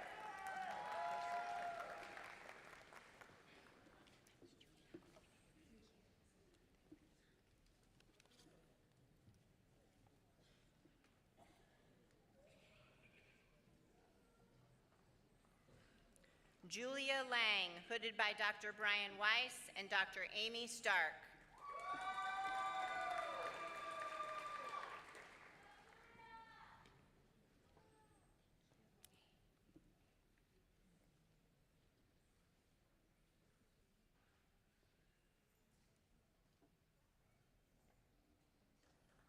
Matthew Joel Lee, hooded by Dr. Brian Weiss and Dr. Amy Stark.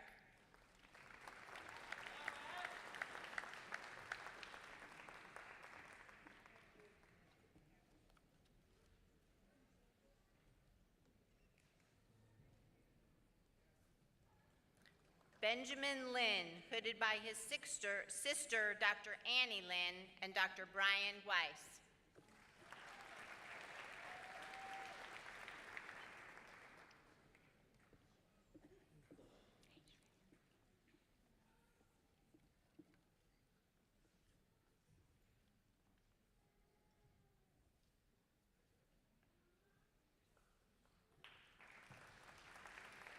Shreya Malena, hooded by Dr. Brian Weiss and Dr. Amy Stark.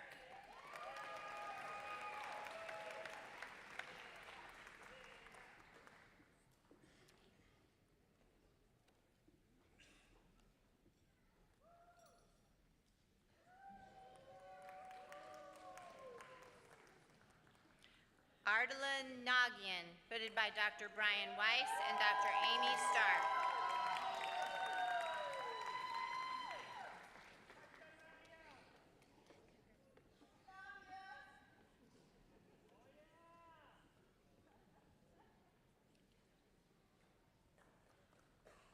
Kevin Wynn, hooded by his parents, Dr. Jenny Wynn and Dr. Key Wynn.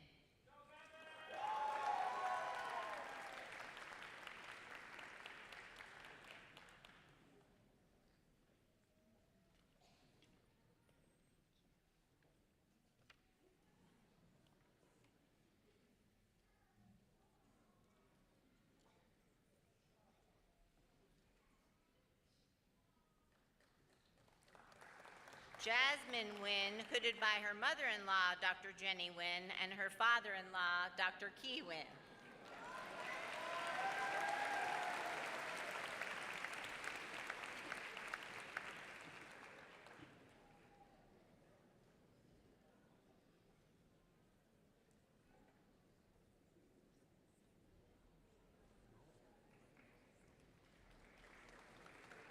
Madison Ann Parker, hooded by Dr. Brian Weiss and Dr. Amy Stark.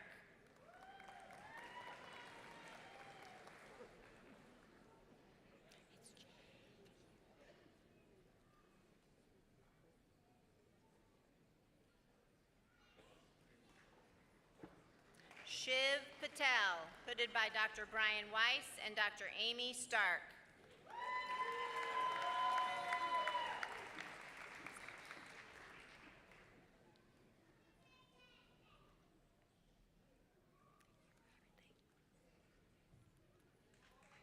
Anna Rossini, hooded by her father, Dr. Thomas Rossini, and Dr. Brian Weiss.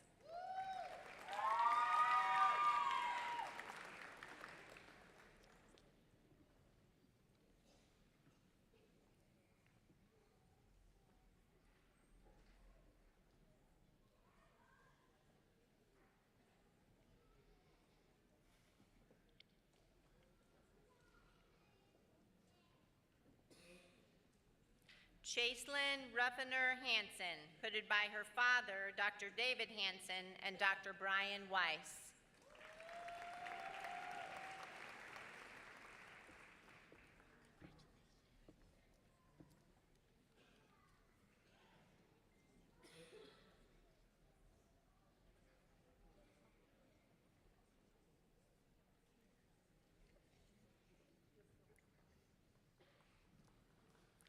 Ryan James Russey, hooded by Dr. Brian Weiss and Dr. Amy Stark.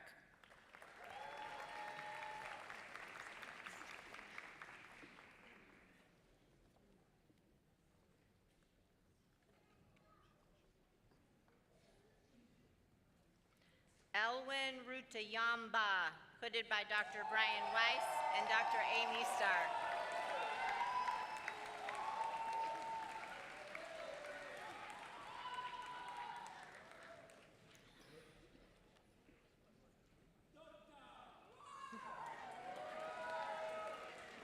Mariel Schroeder, hooded by her mother, Dr. Maria Perez and Dr. Brian Weiss.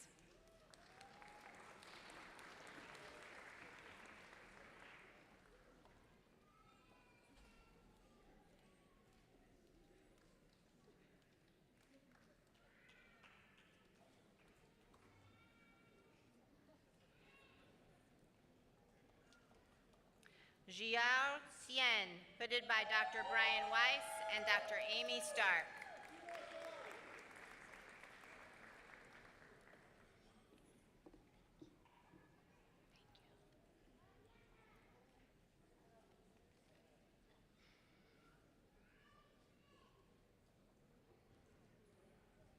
Kaylee Elizabeth Shannon, hooded by Dr. Brian Weiss and Dr. Amy Stark.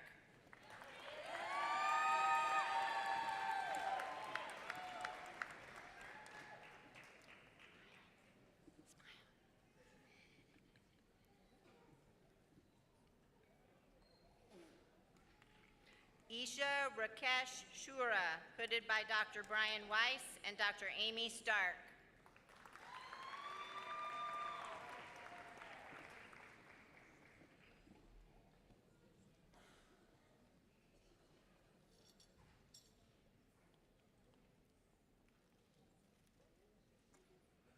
Kelsey Rebecca Sprinkles, hooded by Dr. Brian Weiss and Dr. Amy Stark.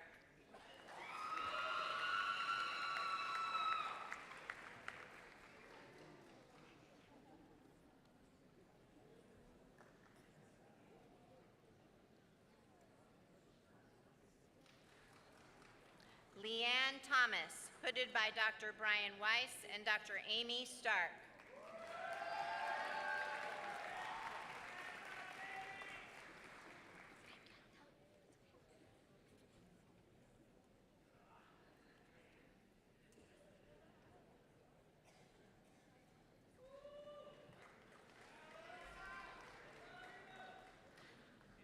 honoree Danielle Thompson, hooded by Dr. Brian Weiss and Dr. Amy Stark.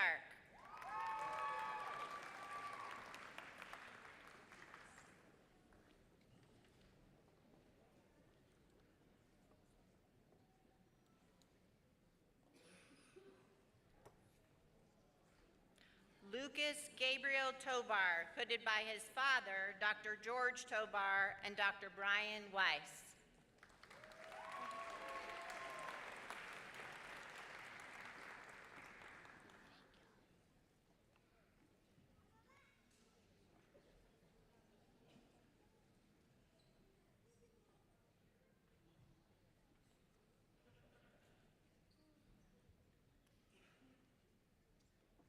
Nicole Elizabeth Vainberg, hooded by Dr. Brian Weiss and Dr. Amy Stark.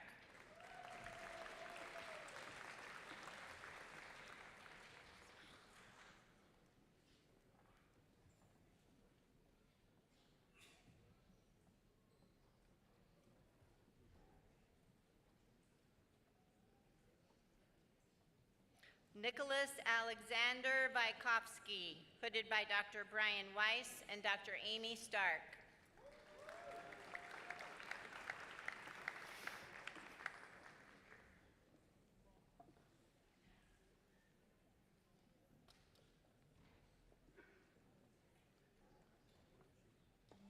Teresa Wong Lan Vu, hooded by Dr. Brian Weiss and Dr. Amy Stark.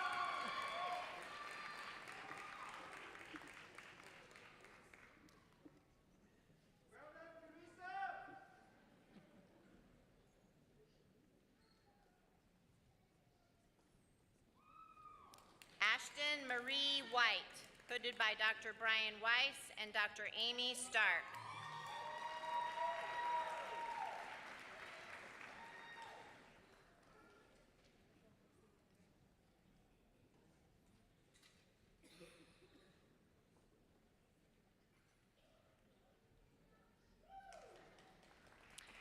Gianna Arlette Yanez, hooded by Dr. Brian Weiss and Dr. Amy Stark.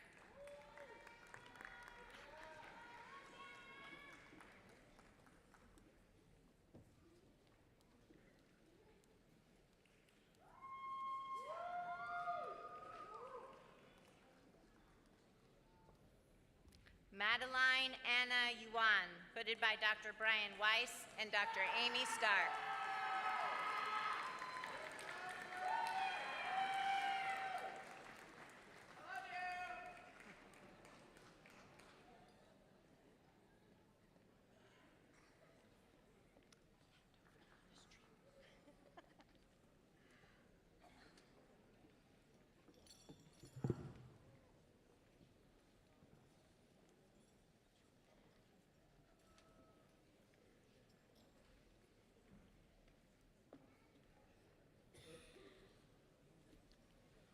Erin Nicole Adams, hooded by Dr. Timothy Benton and Dr. Martin Ortega.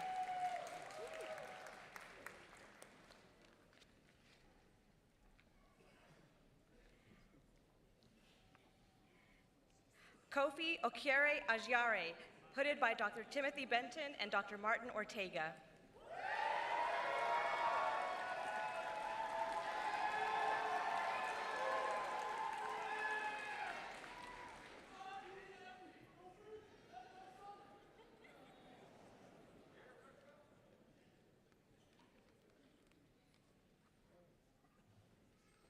Kimberly Mae Brown, hooded by Dr. Timothy Benton and Dr. Martin Ortega.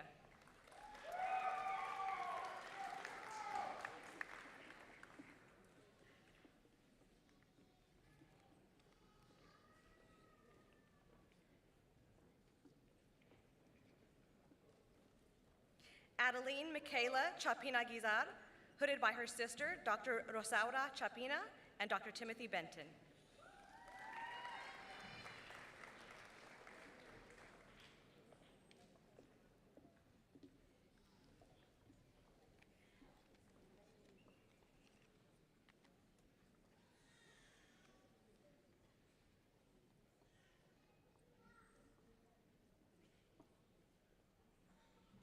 Brinkley E. Cover, hooded by Dr. Timothy Benton and Dr. Martin Ortega.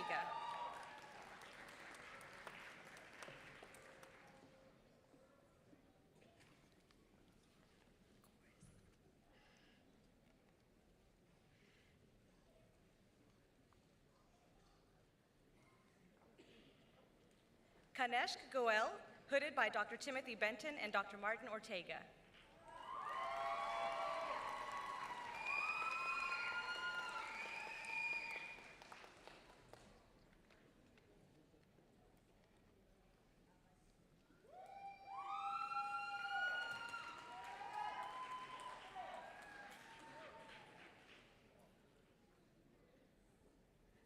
Nikhil Goganeni, hooded by his aunt, Dr. Kostuba Kata and Dr. Timothy Benton.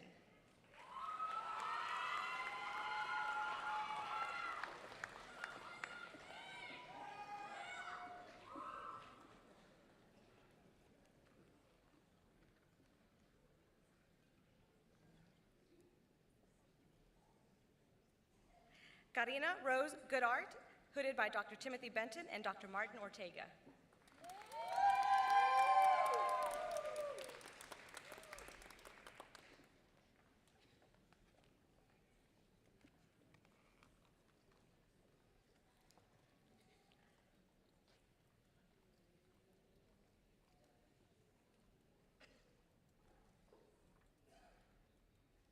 Daniel Deng Wee Ho, hooded by his uncle, Dr. Min Ho, and Dr. Timothy Benton.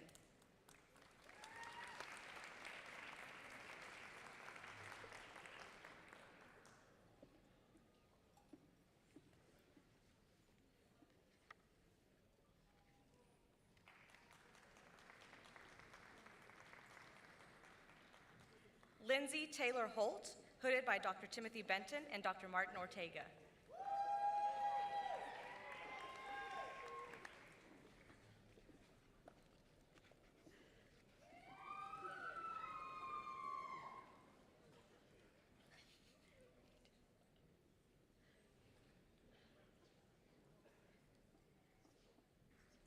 Cameron Lynn Huddleston, hooded by her parents, Lynn Johnson, J.D., and Ed Huddleston, J.D.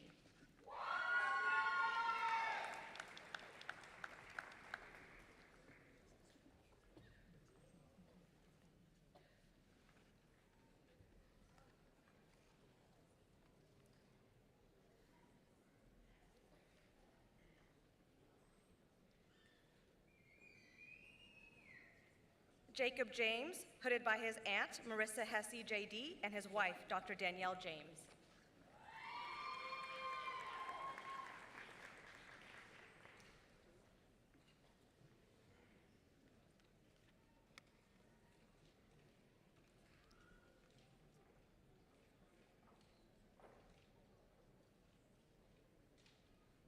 Sulaiman Karim, hooded by Dr. Timothy Benton and Dr. Martin Ortega.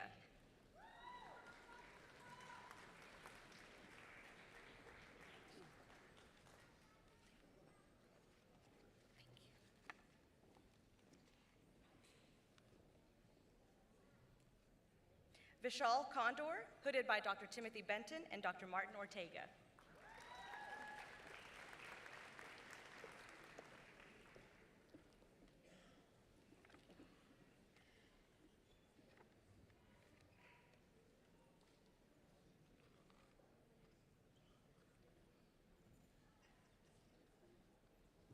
Megan Twee Mai, hooded by Dr. Timothy Benton and Dr. Martin Ortega.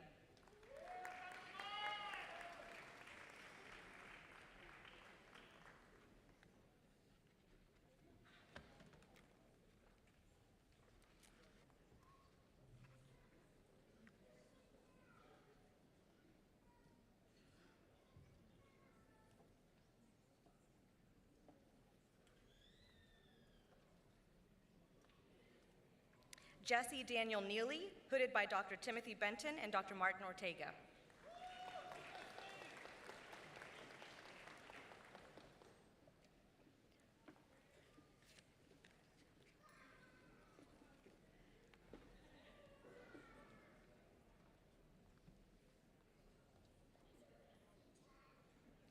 Robin Ezine Okpara, hooded by her sister, Dr. Nicole Okpara, and her brother, Dr. Sean Okpara.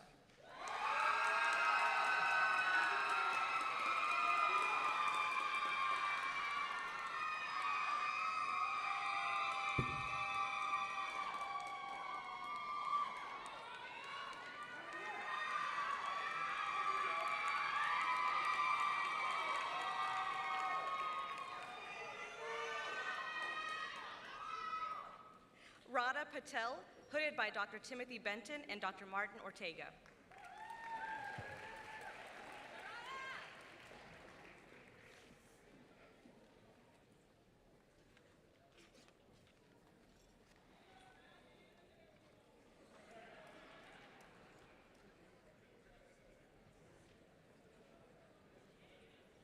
Kiri Marie Saramatis, hooded by Dr. Timothy Benton and Dr. Martin Ortega.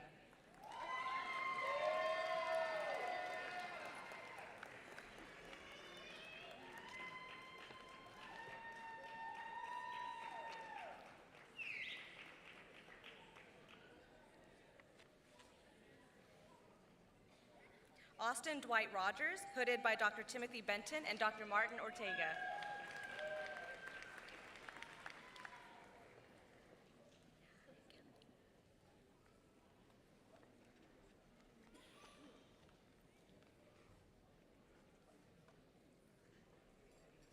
Kelly Phuong Trin, hooded by Dr. Timothy Benton and Dr. Martin Ortega.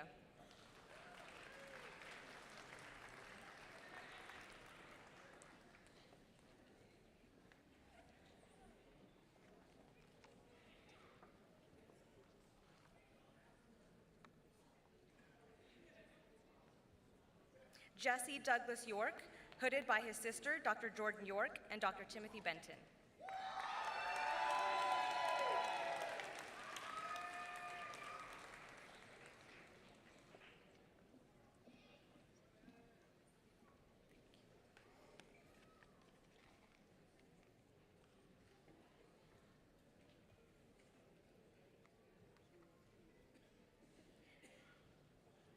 Nicole Remmert York, hooded by her sister-in-law, Dr. Jordan York, and Dr. Timothy Benton.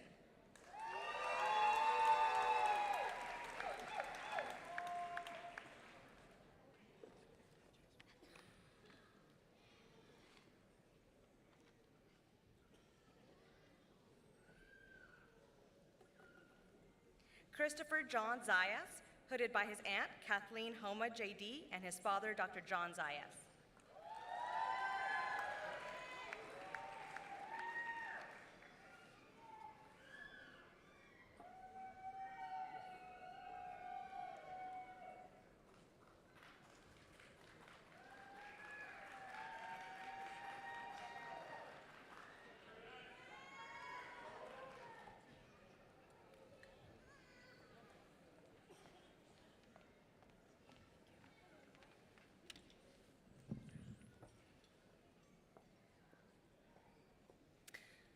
Before we begin with the Lubbock campus, I would like to recognize a graduate who unfortunately passed away during this past academic year.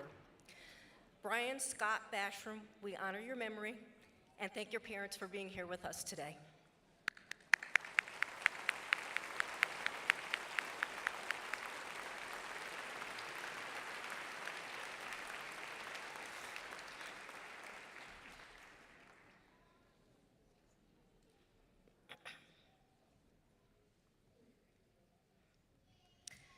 Yao Anjana Adu, hooded by Dr. John Deledo and Dr. Elizabeth Consor.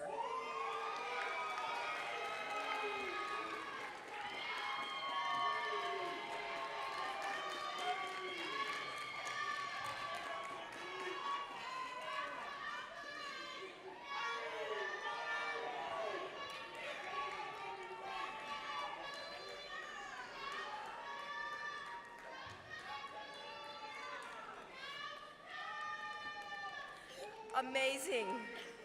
Morgan Allen, hooded by her mother, Dr. Charla Allen, and Dr. John Deledo.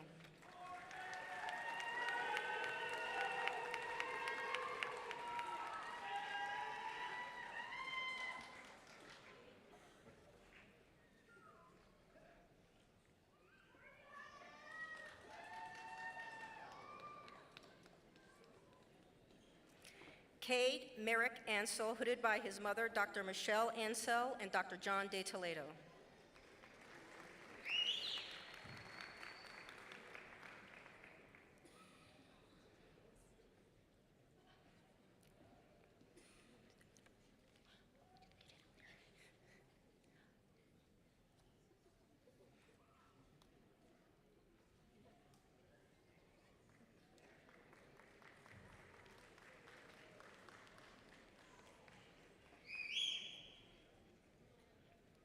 Caitlin Santino Ansel, hooded by her mother-in-law, Dr. Michelle Ansel, and Dr. John Deledo.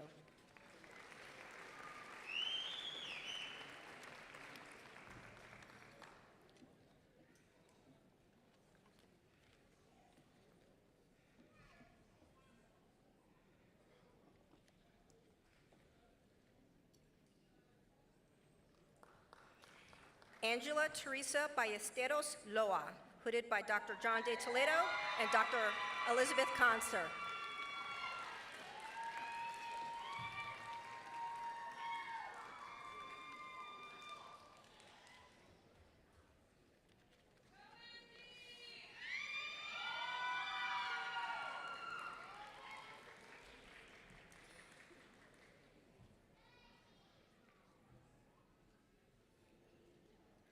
Yesenia Barrios, hooded by Dr. John Deledo and Dr. Elizabeth Conser.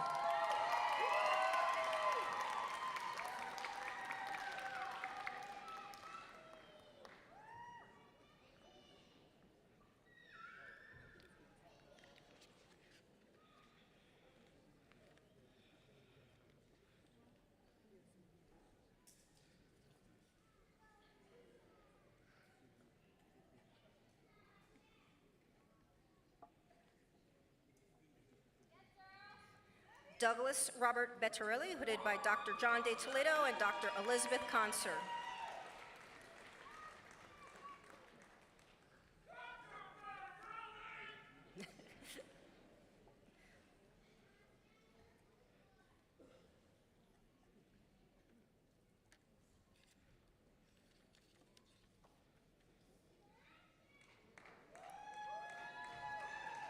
Jeremy Brandon, hooded by Dr. John Deledo and Dr. Elizabeth Conser.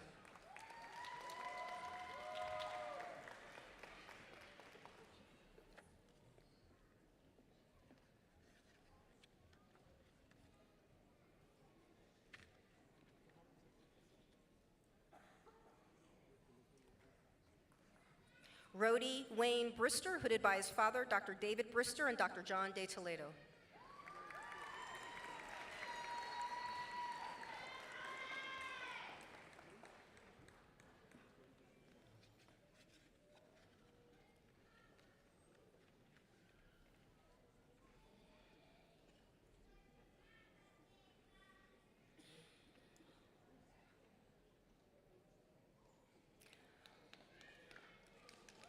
Rory Lane Brister, hooded by his father, Dr. David Brister and Dr. John Deledo.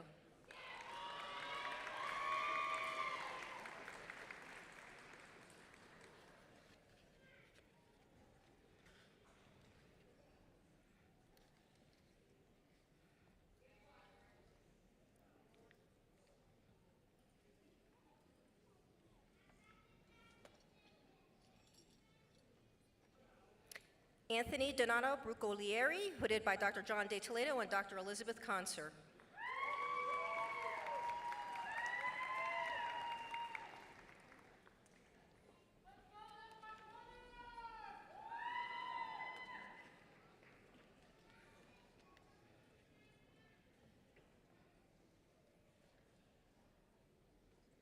Benjamin Johnny Burkhalter, hooded by his father, Dr. Johnny Burkhalter, and Dr. John Deledo.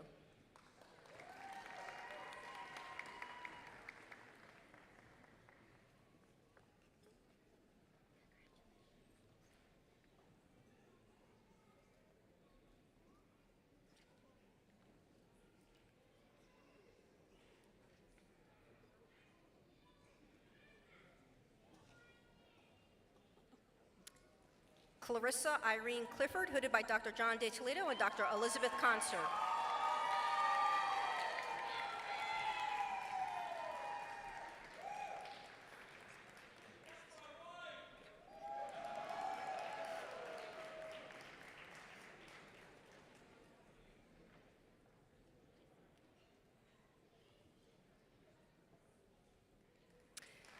Shelby Ann Corbett, hooded by her sister, Dr. Shannon Corbett, and Dr. John Deledo.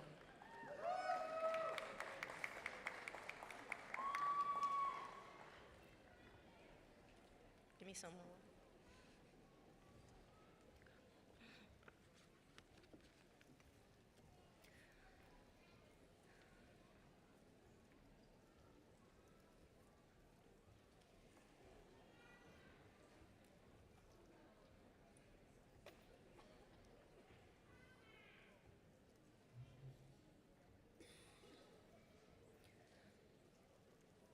Roald Luis Credo, hooded by Dr. John Deledo and Dr. Elizabeth Conser.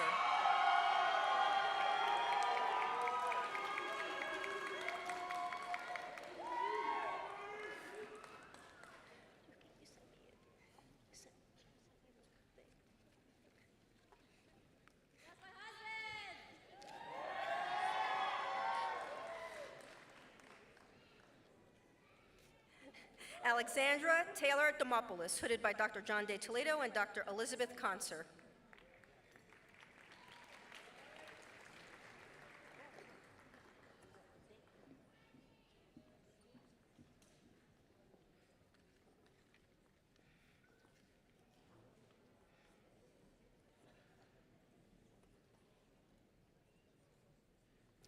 Rachel Renee Dooley, hooded by Dr. John Deledo and Dr. Elizabeth Conser.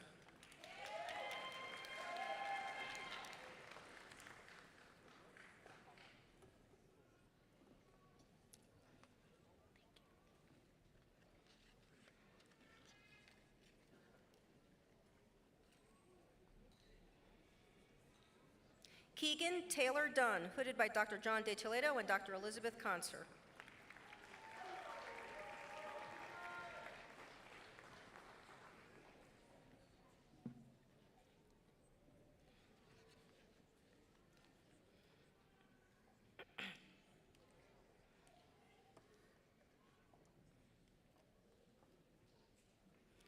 John Wesley Free, hooded by his uncle Dr. Leo Flores and Dr. John Deledo.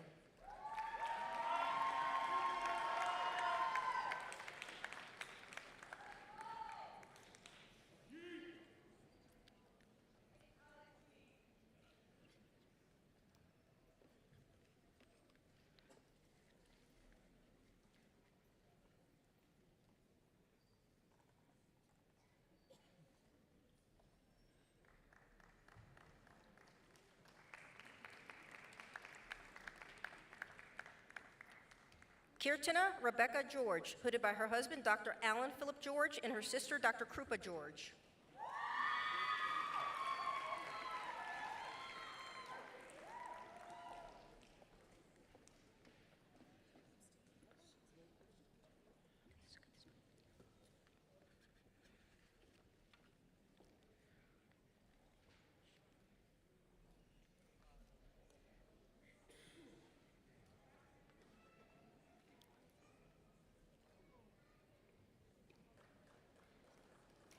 Shalini Ganesh Guriye, hooded by Dr. John Deledo, hooded by her mom, apologies, hooded by her mother, Dr. Shilpa Guriye and Dr. John Deledo.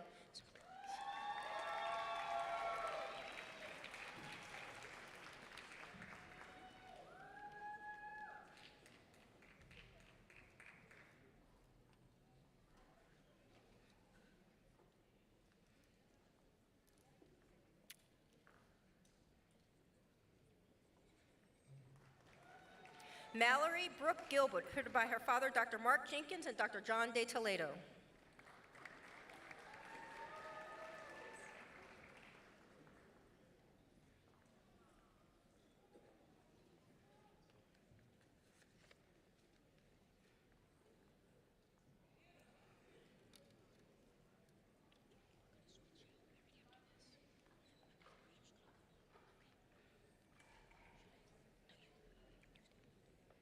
Kyle Jansen Gu, hooded by his father, Dr. Jan Gu, and Dr. John Deledo.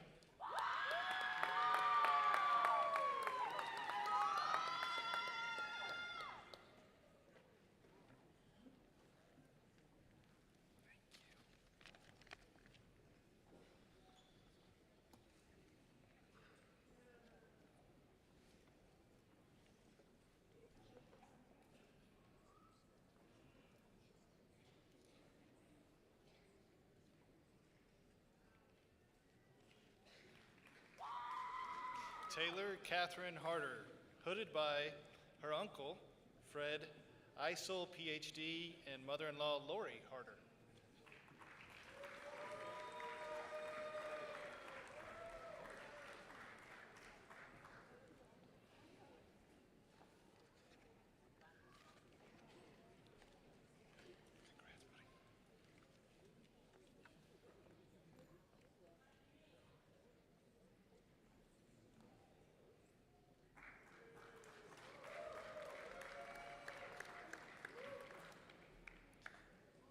Jacob Harder, hooded by his parents, Lori Harder and Gerald Harder.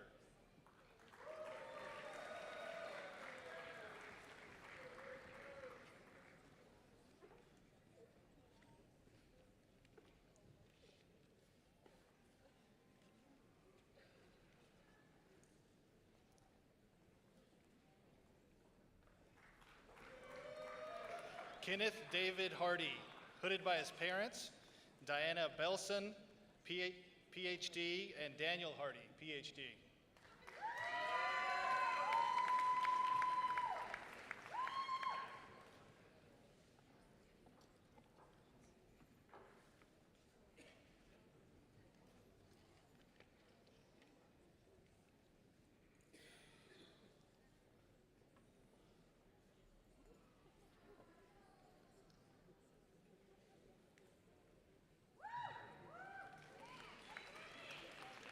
Blake Andrew Harp, hooded by his wife, Sunshine Wester, PhD, and Dr. John Deledo.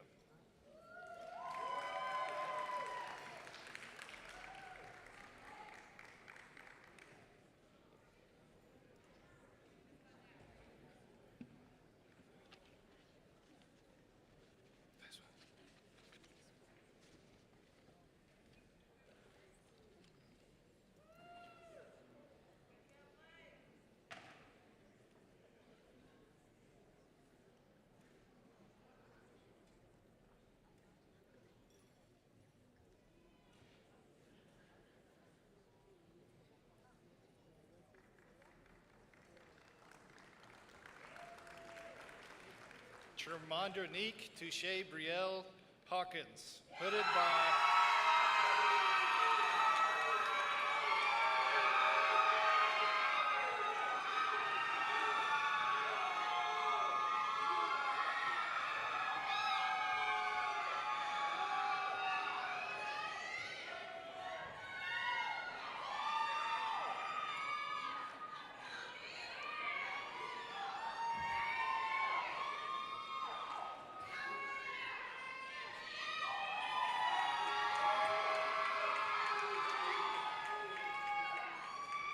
Hannah Rachel Jackson, hooded by Elizabeth Conser and Dr.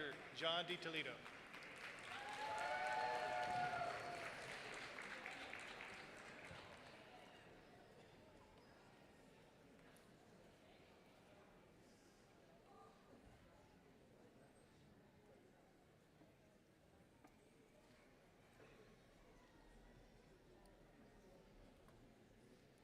Wu Young Jang, hooded by Elizabeth Conser and Dr. John Deledo.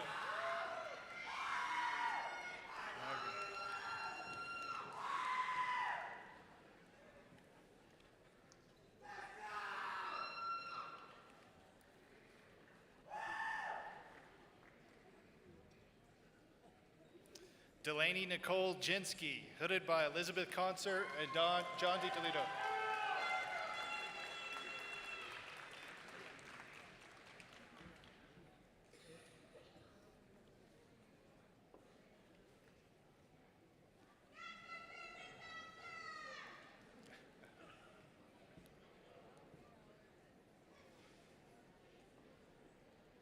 Elizabeth Renee Kamler, hooded by Elizabeth Conser and John Deledo.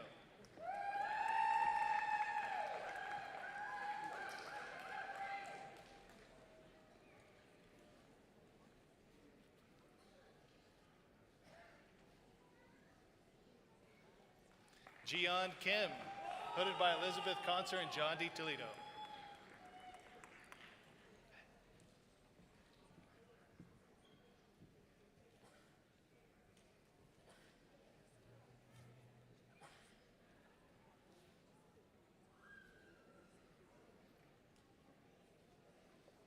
Irina Kim Cavadar, hooded by Elizabeth Concert and John Deledo.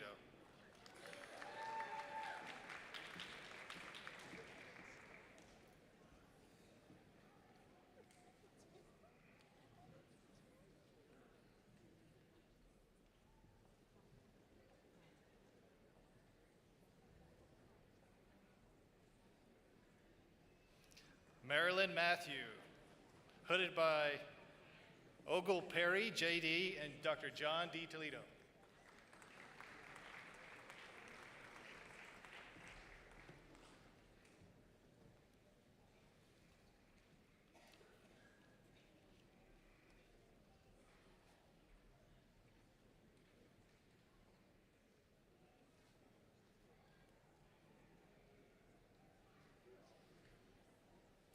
Christina Marie Maddle, hooded by her father, Peter Maddle, PhD, and Dr. John Deledo.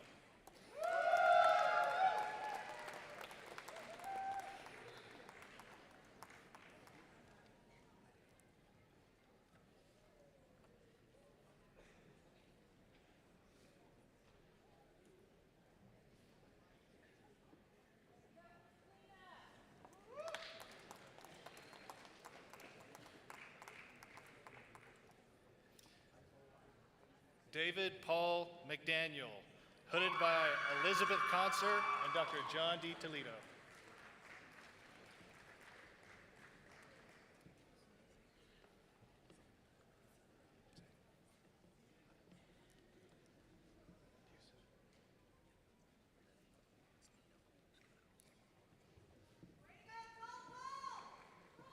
Zaid Yusuf Nawas, hooded by his parents, Marlene Nino, MD, and Yusuf Nawas, MD.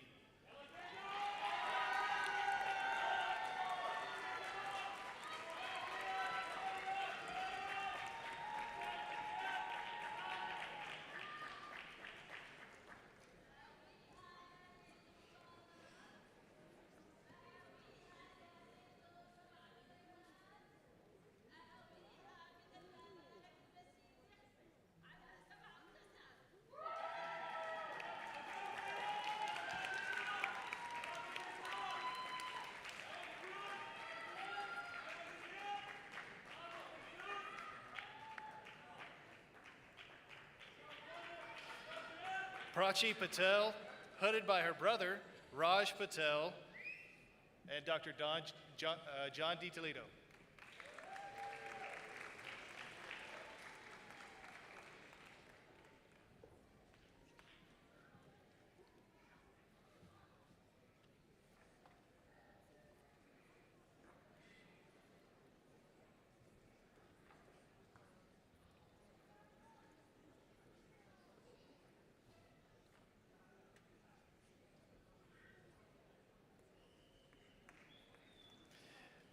Anthony Pham, hooded by his sister, Christine Pham, Farm D, and Dr. John Deledo.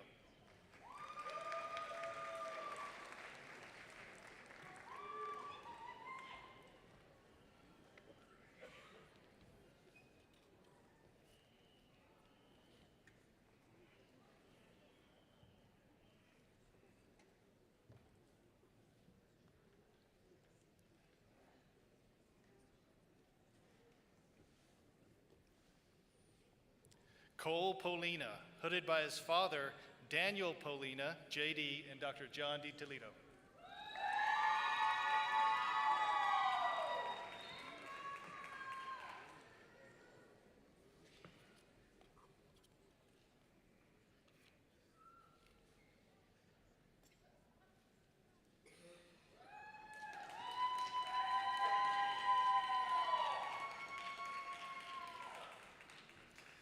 Ryan Post, hooded by Elizabeth Concert and Dr. John Deledo.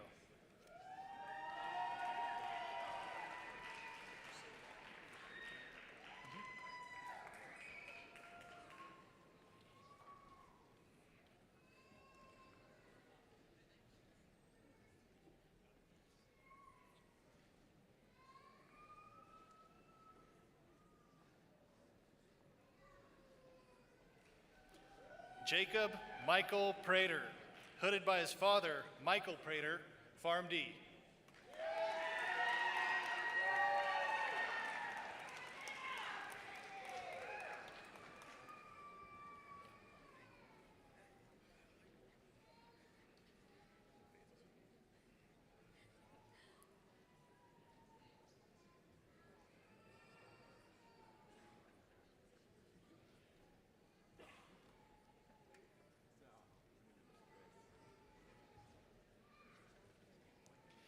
Jeffrey Daniel Patak, hooded by Elizabeth Conser and Dr. John Deledo.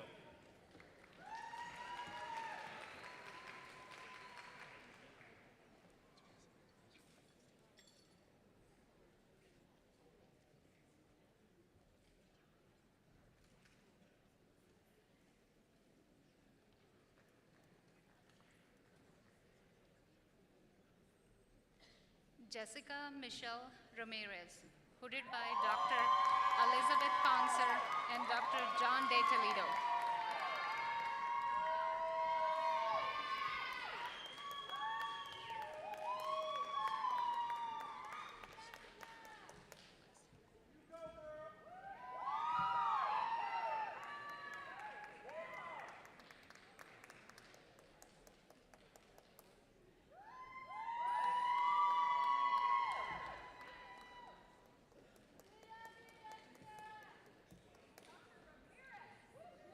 Riley Benjamin Rich, hooded by his father-in-law, Dr. Eugene Luckstead and Dr. John Deledo.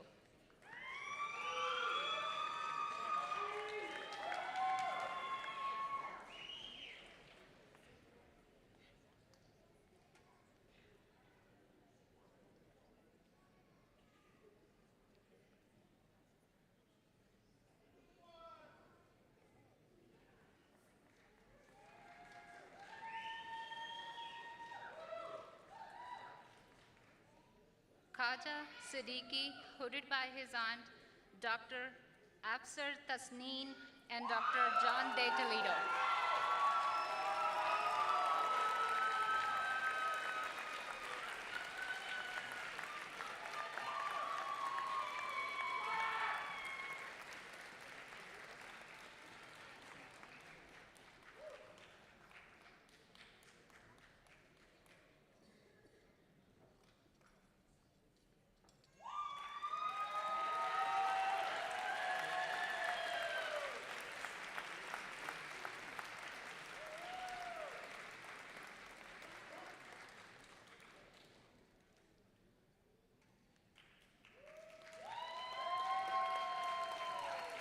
Taylor Prosser Simpson, hooded by her father, Dr. John Prosser and Dr. John Deledo.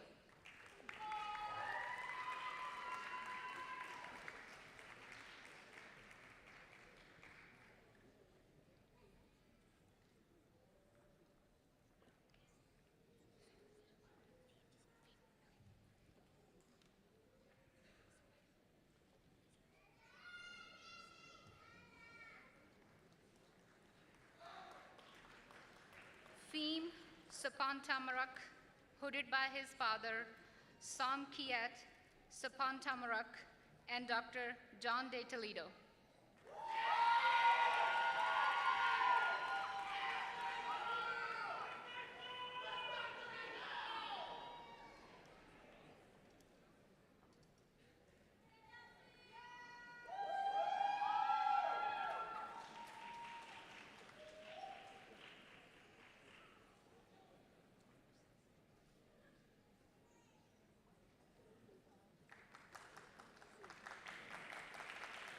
Zachary Stevenson Speciale, hooded by his partner, Dr. Noel Cortez and Dr. John Deledo.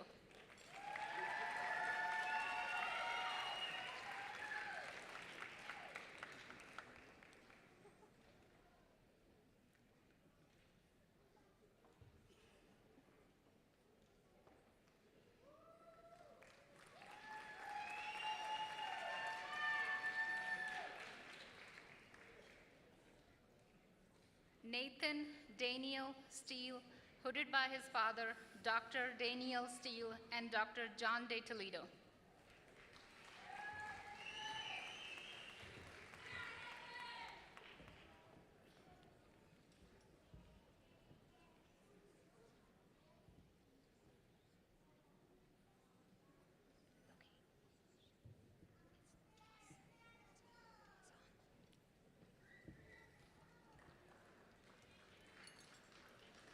Cameron Blake Tuazan, hooded by his sister Madison Tuazan, MD, and Dr. John Deledo.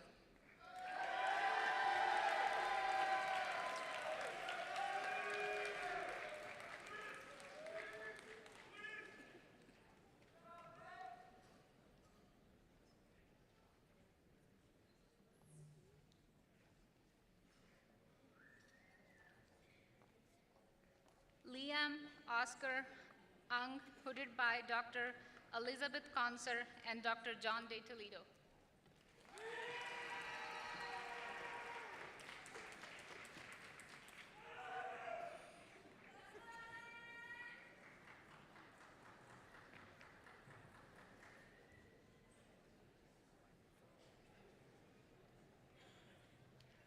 Bailey Alexis Baddington, hooded by Dr. Elizabeth Conser and Dr. John Deledo.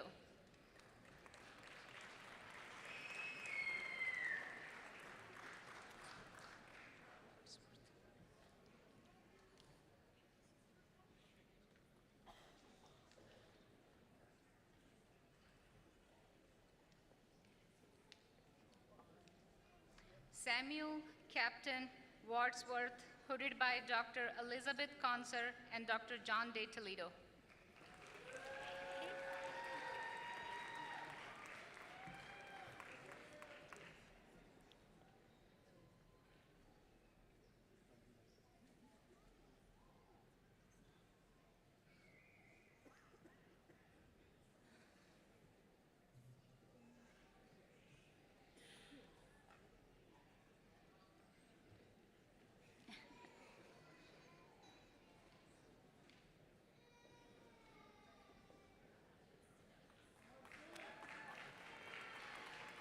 John Taylor Wall, hooded by his parents, Dr. Ann Taylor and Dr. John Wall.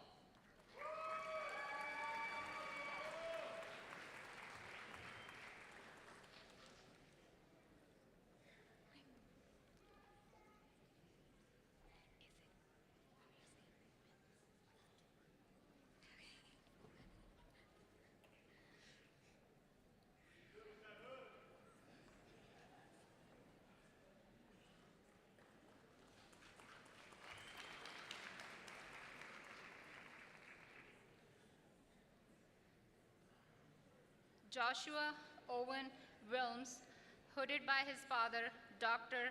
Scott Wilms, and his wife, Dr. Barbara Wilms.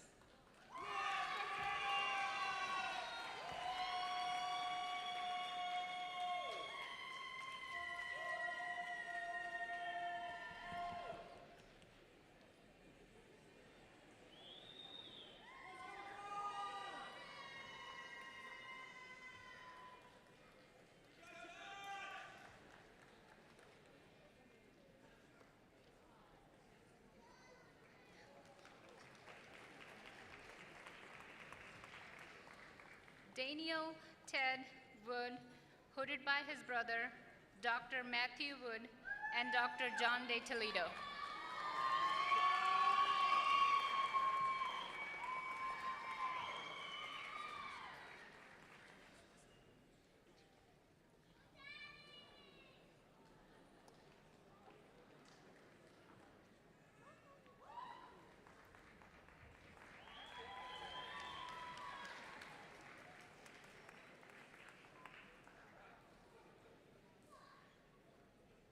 Harrison Blake Woods, hooded by his father-in-law, Dr. Stephen Ford, and Dr. John Deledo.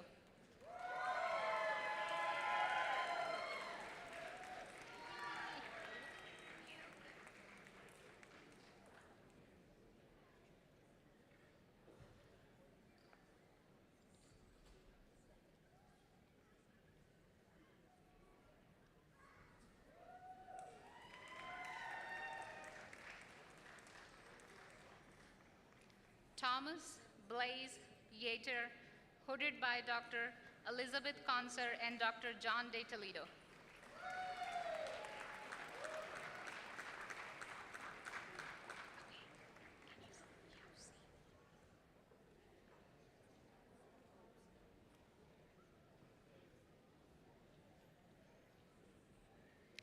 Brandon West Yausi, hooded by Dr. Elizabeth Conser and Dr. John Deledo.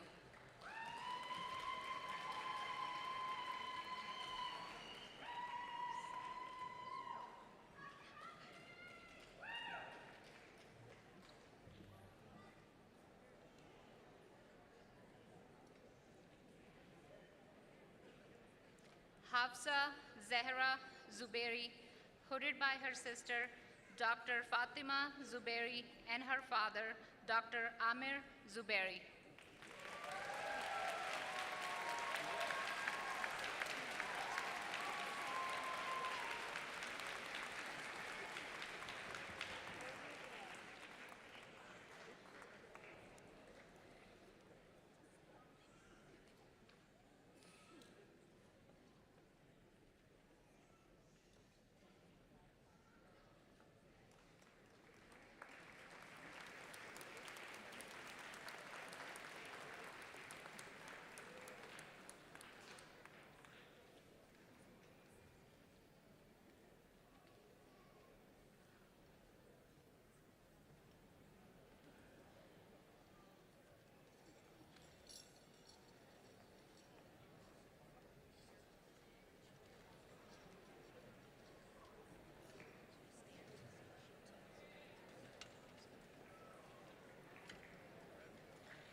This is the conferral? Yes, you're right here. So you'll bring me over. Do we wait for the chairs to be removed? This is great. Next year I'm bringing in a stapler for your Let's do it just kept coming. Let's do it.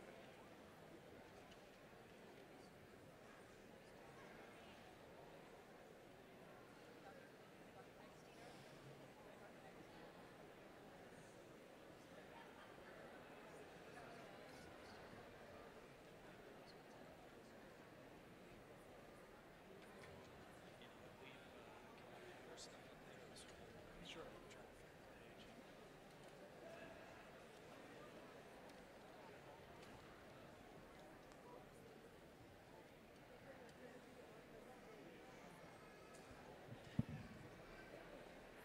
Dr. D'Agostino, what does it feel like to be the provost of our great school? Feels wonderful. I feel the same as the dean of this school.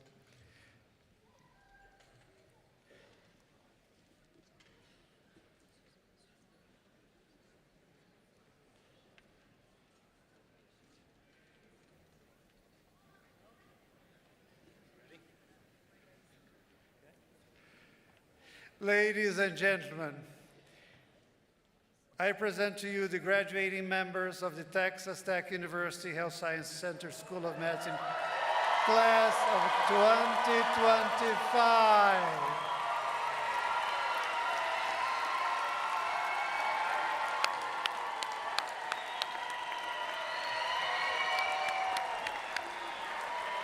Congratulations. We're so proud of you. Thank you, families. Thank you, spouses. Thank you, parents. Will Reagan Collins, please. The gold-headed cane recipient, please come forward and help us to lead the class in the recitation of the oath of Hippocratic. Graduates, please remain standing as Reagan starts the reading of the oath, which we will recite along with her. Please. Thank you.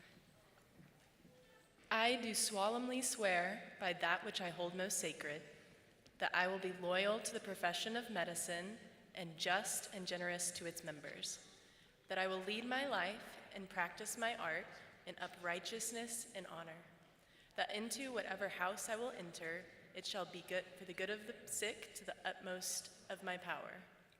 I, holding myself aloof from wrong, from corruption, from the tempting of others to vice, that I will exercise my art solely for the cure of my patient, and will give no drug, perform no operation for a criminal purpose, even if solicited, far less suggested.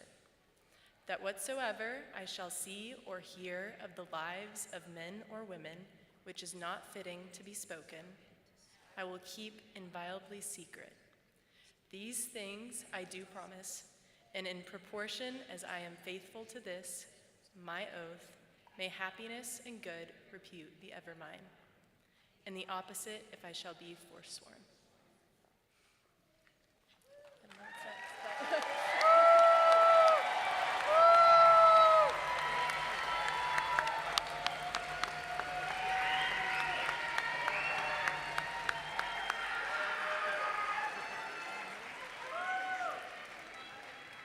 My dear friend, Dr. D'Agostino, I am so proud of this class.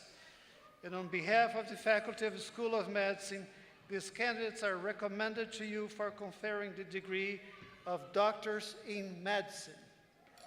Thank you.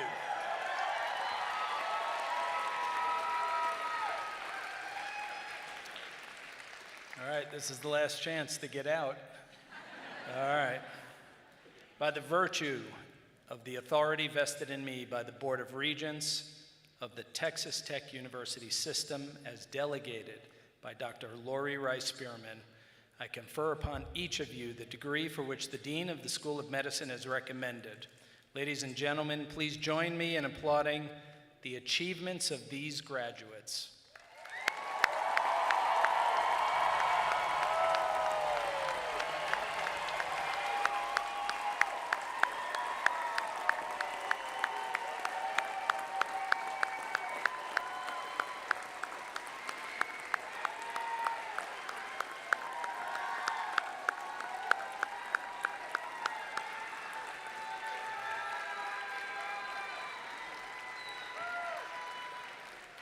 It's official. You're all docs now.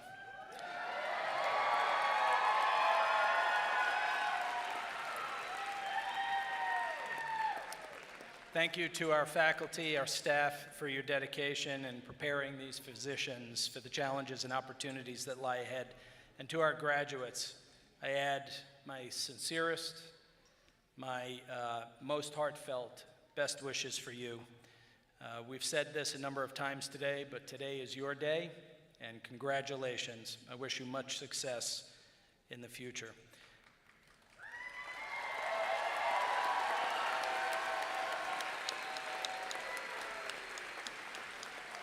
It's now time to go out and heal. Congratulations.